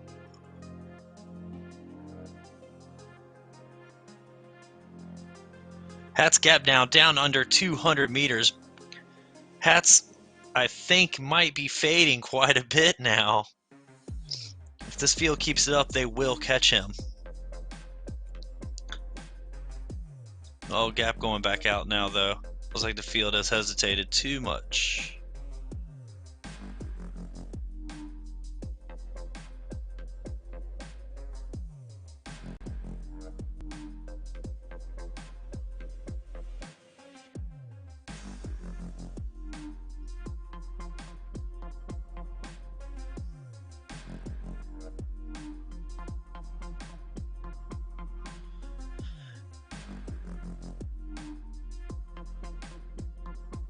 In the women's race, we got one rider still solo, followed by a group of two chasing, which is followed by a group of three chasing with a couple lapped riders in there as well.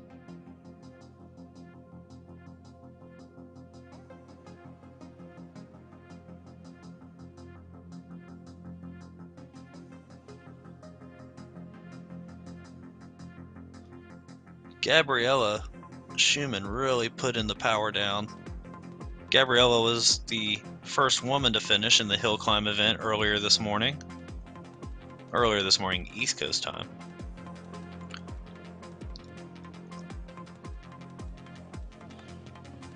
Crom now driving the pace. Gabriella chasing.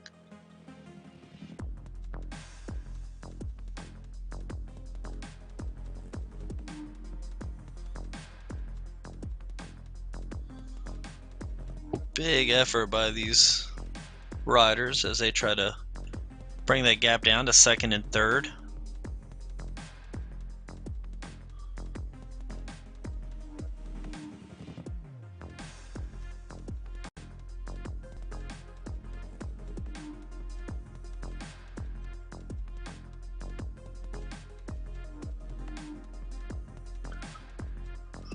And Ronkkinen really put in a big effort here as well.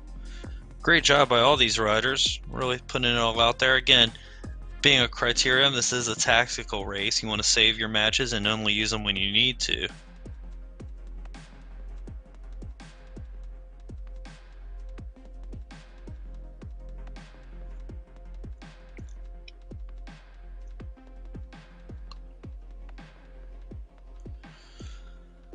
Wouterklaus going off the front again.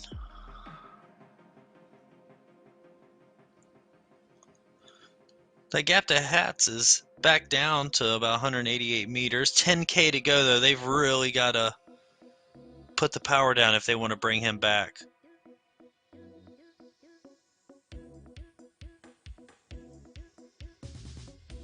Jenko going to the front.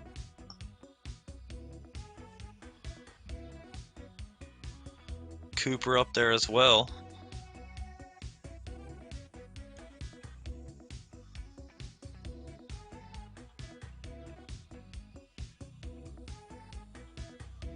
Rockwell with a big effort.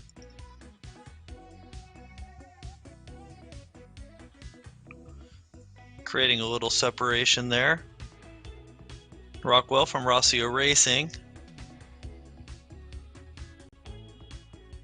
Wouter going over the top though.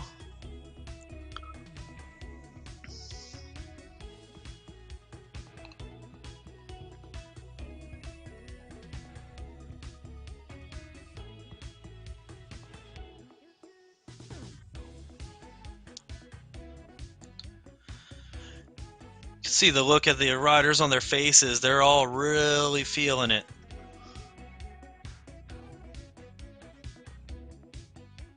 $9K to go in this race. Oliver Dowd taking a look out front. Jenko bridging too.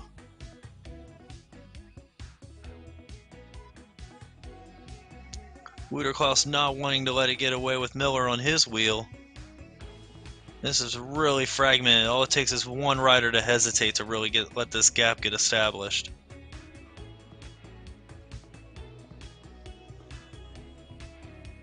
They have it in them. This is when someone really should counter. Everyone's really on the rivet now.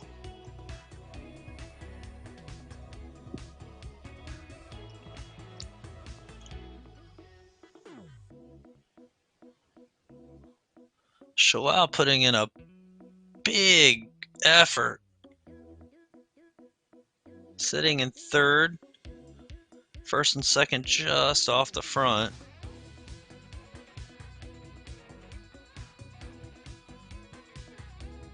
She's kind of in no man's land.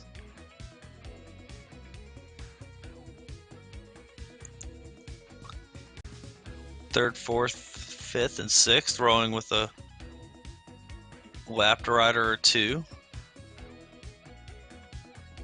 Oh, and it does look like we have a... Oh, no, my correction. I thought we had a little gap there with a group in the men's race. Our group has dwindled significantly, though. Looks like our front group's down to about 14 riders. At 41 on the start line, 34 remaining in the race. Hats catching Alex Pleger from Rossio Racing.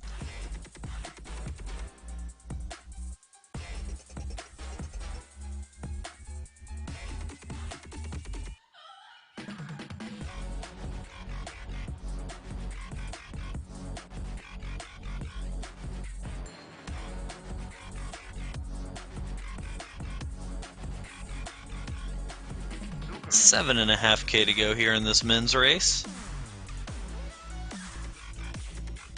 Hats gap back out to almost 300 meters now. It looks like the field is content with racing for second. They are not bringing Hats back. As stated in the hill climb, with this being a combine event, we're really looking for data on how these racers race, how they handle the tactics, and the power outputs that they can do in a criterium style race. We have required all the riders to submit verification, that is power source serial numbers, proof of calibration, and weigh-in videos. And with if professional teams are interested in these teams, they can request power files from these riders to just validate their efforts. In the professional races, the top 3 are required to provide a 5 and 20-minute power file within the last 6 months to help validate their numbers off their results.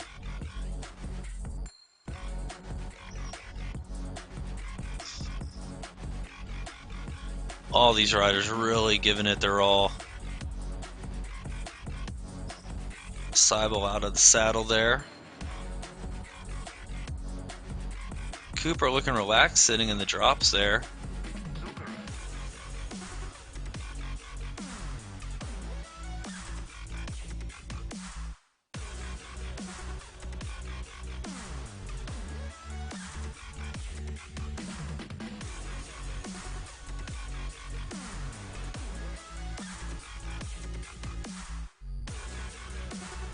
So we got 6 kilometers to go in the men's race, 9 kilometers in the women's.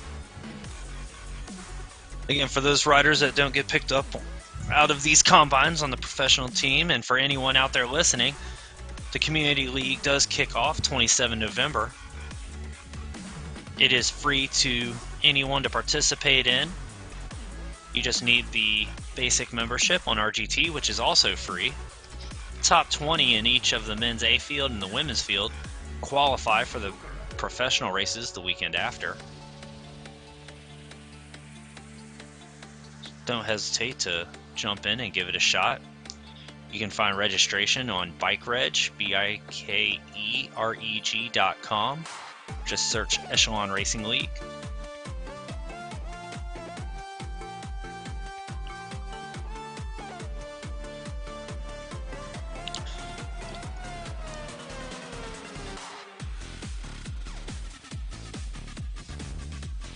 Big thank you again to all the supporters for Season 2, all of our sponsors and partners, ZMS Livestream, streaming all of the best RGT series, Saris, Argon 18, Hyper Ice, USA Cycling, and Paralyzed Veterans of America.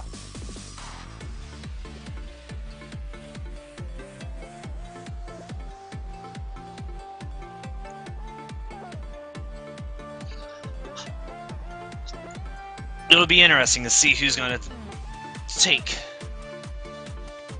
4th and 5th and 6th, rounding out, or 4th and 5th, rounding out the top 5 of this women's race. And the men's race is going to come down to a field sprint to round out the podiums for 2nd and 3rd. Hats is going to take it, unless there is a, we call it an E-mechanical, a power dropout, loss of Wi-Fi, the belt breaking on his smart trainer, chain break, you name it. It's not over until it's over. That's why you don't ever give up. Anything can happen. Does look like Hats does have a slight problem. Cadence is reading 0. These files will be audited after the race to validate everything.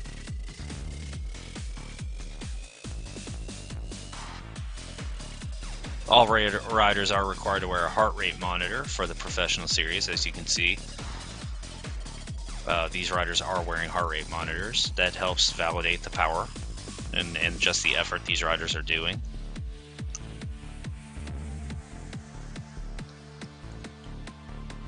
Validation is done via eBioPassport, and all race results for the community and pro leagues will be hosted at RGTDB. That's Delta Bravo. RGTDB.com. You can find a host of RGT results and events on that site, as well as data on riders who grant permission to it.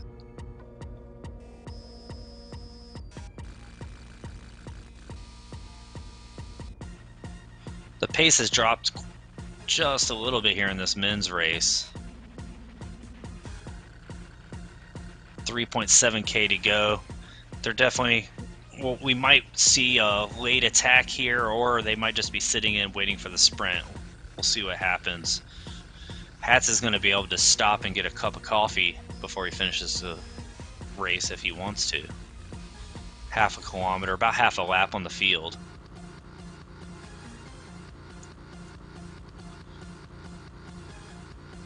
Same with first, second, and third in the women's race. Phenomenal effort by these riders. Schlau is just really putting it down.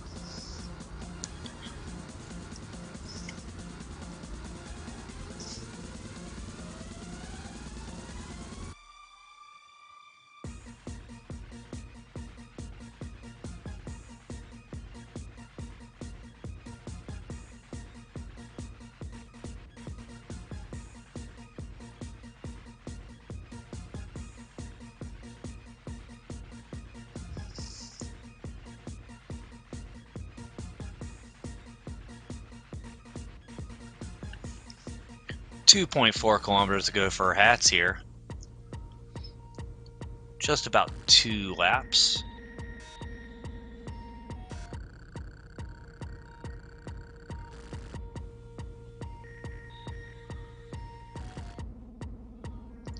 All these riders really putting the effort down. We'll have to work with some on camera angles. All right.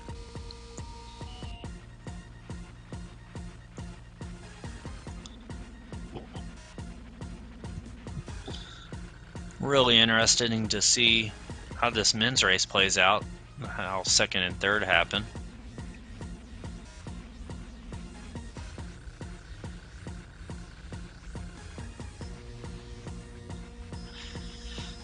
Hat still solo off the front, about half a kilometer. Dowd putting some effort down.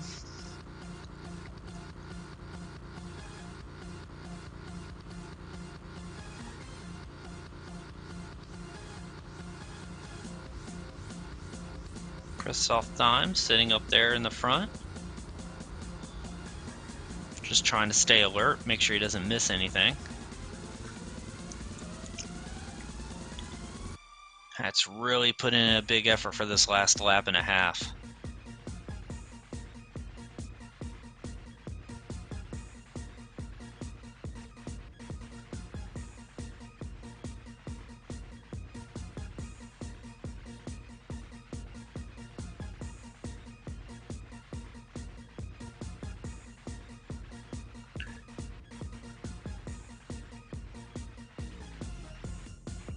One to go for Hats there. Seibel setting the pace for the field here.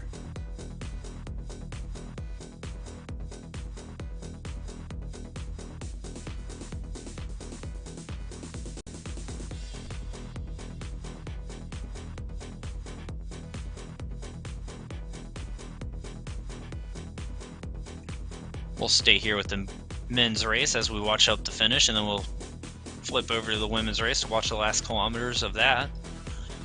Hats coming around with half a lap to go.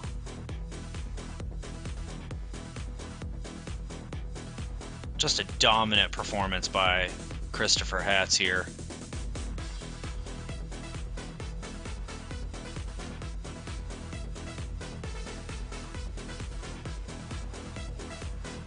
heart rate is pinged.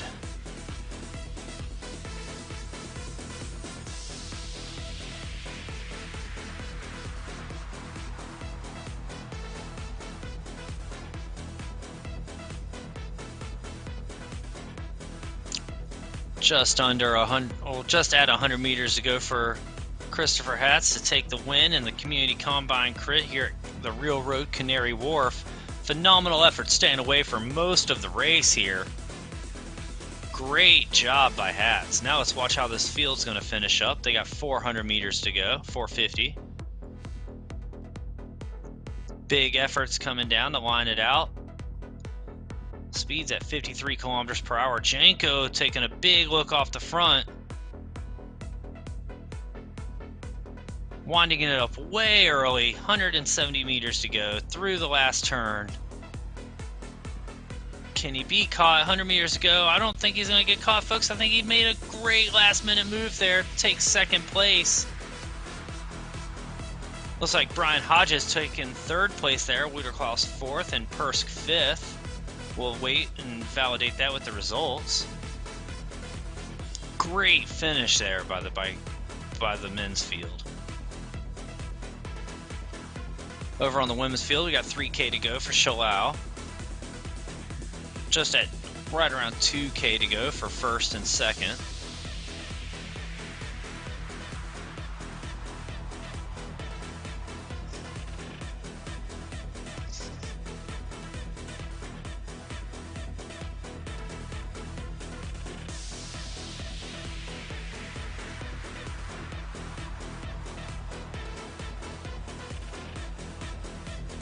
These riders have been just putting it down for the last 59 minutes. Looks like they're going to finish up at just over an hour.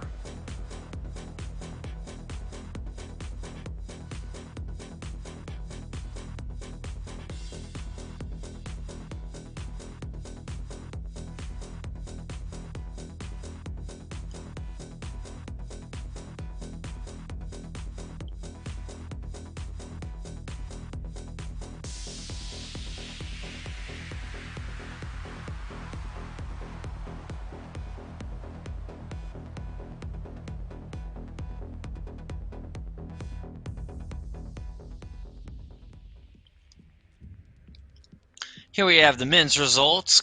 Hatz taking the win, averaging 4.45 watts per kilogram for 57 minutes, 30 seconds, 28 seconds.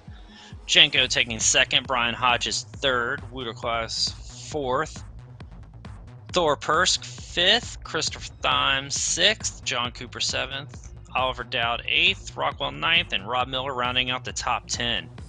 You can really see the difference in when we say tactics and drafting are, do make a difference here at RGT. You can look at the power to weights there, and you can really see who was putting the power down. Seibel down there in 12th, really going off the front quite a bit today. Hauser at 4.7 watts per kilogram in 14th there, really put in the effort in as well. It's one of those where you can really put the power out, but if you don't understand the physics and how to race an RGT race smart, it can bite you at the end.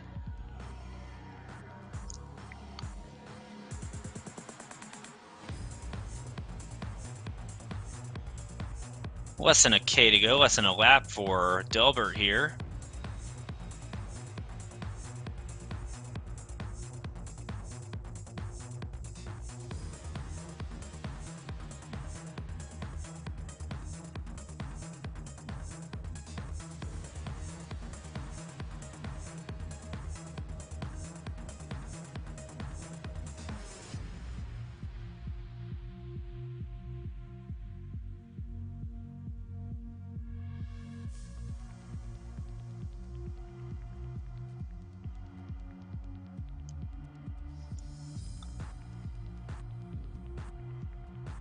And Delbert about to finish up, phenomenal effort.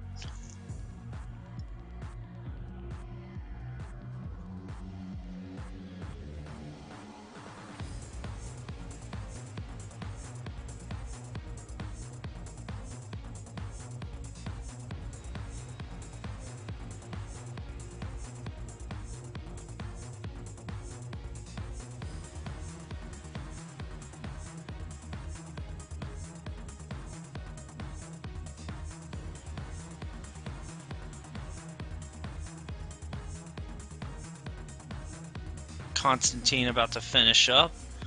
Then she'll out right behind. We'll have a sprint possibly for 4th and 5th.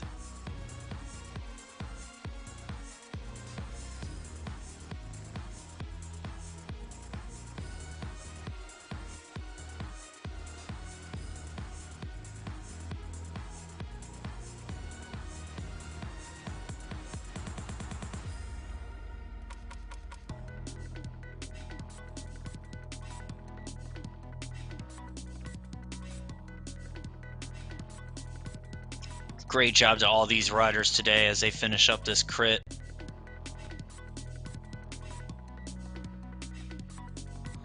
These races were a little longer than what the standard criteriums will be for the Echelon Racing Series, but that was just to get a baseline number. Aiming to get a 1 hour power there. Pat's kind of blew that metric out the water.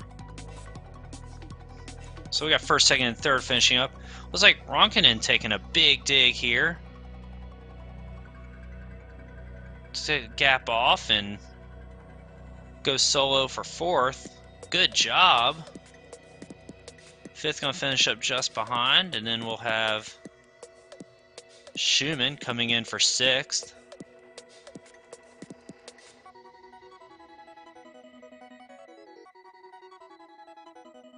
Crom not far behind for 7th.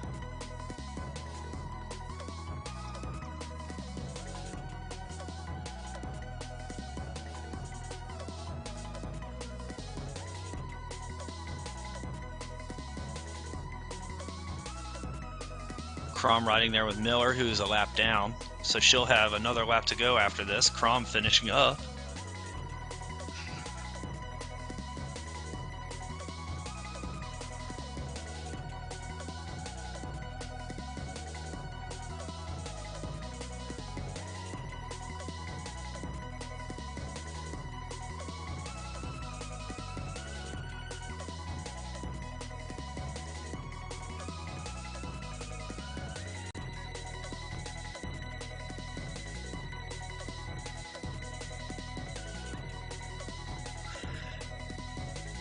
Here you have your top 20 for the men.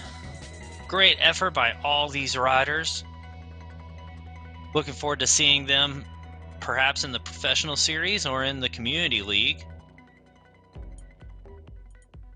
Again, community league is free to everybody. BikeReg.com, search Echelon Racing League. You'll see the registration for the community races.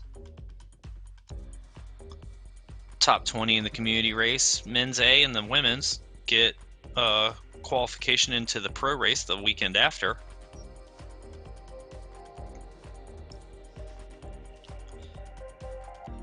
Miller with just about 200 meters to go, come in for 9th.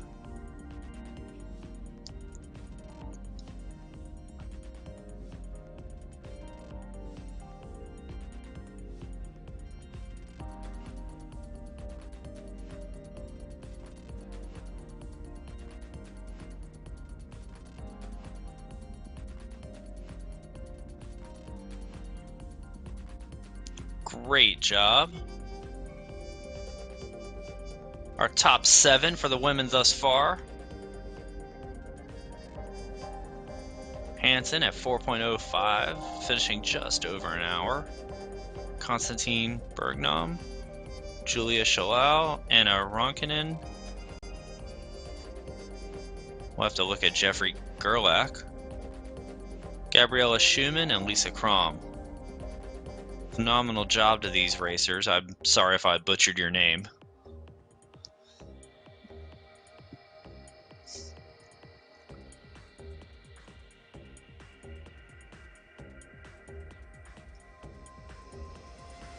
Looks like Erska Corinth is going to be coming in for 14th. She's got 1.3 kilometers to go.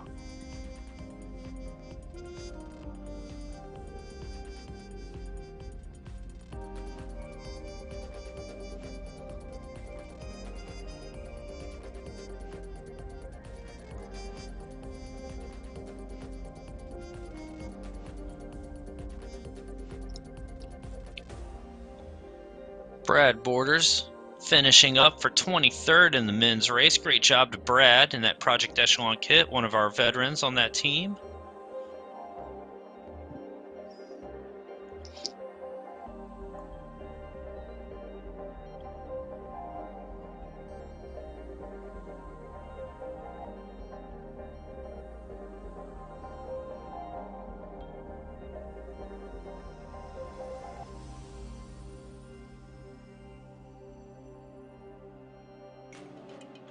And here's our results for both. Do have a couple riders still out on course, but we've got your top 20 for the men, top 11 for the women.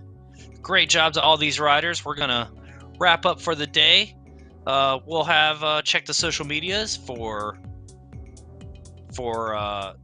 rider announcements, team announcements as we get closer to the kickoff of the professional series, December 4th. The community series again kicks off 27 November. Sign up on bikeredge.com so you can participate in those races. And thanks for tuning in. Thank you to all our partners and sponsors, Argon 18, USA Cycling, Paralyzed Veterans of America, ZMS Livestream, Hyperice, Saris. None of this is possible without you. And RGT. Cannot forget RGT, of course. Thank you, everybody, and we look forward to seeing you in a couple weeks. Take care.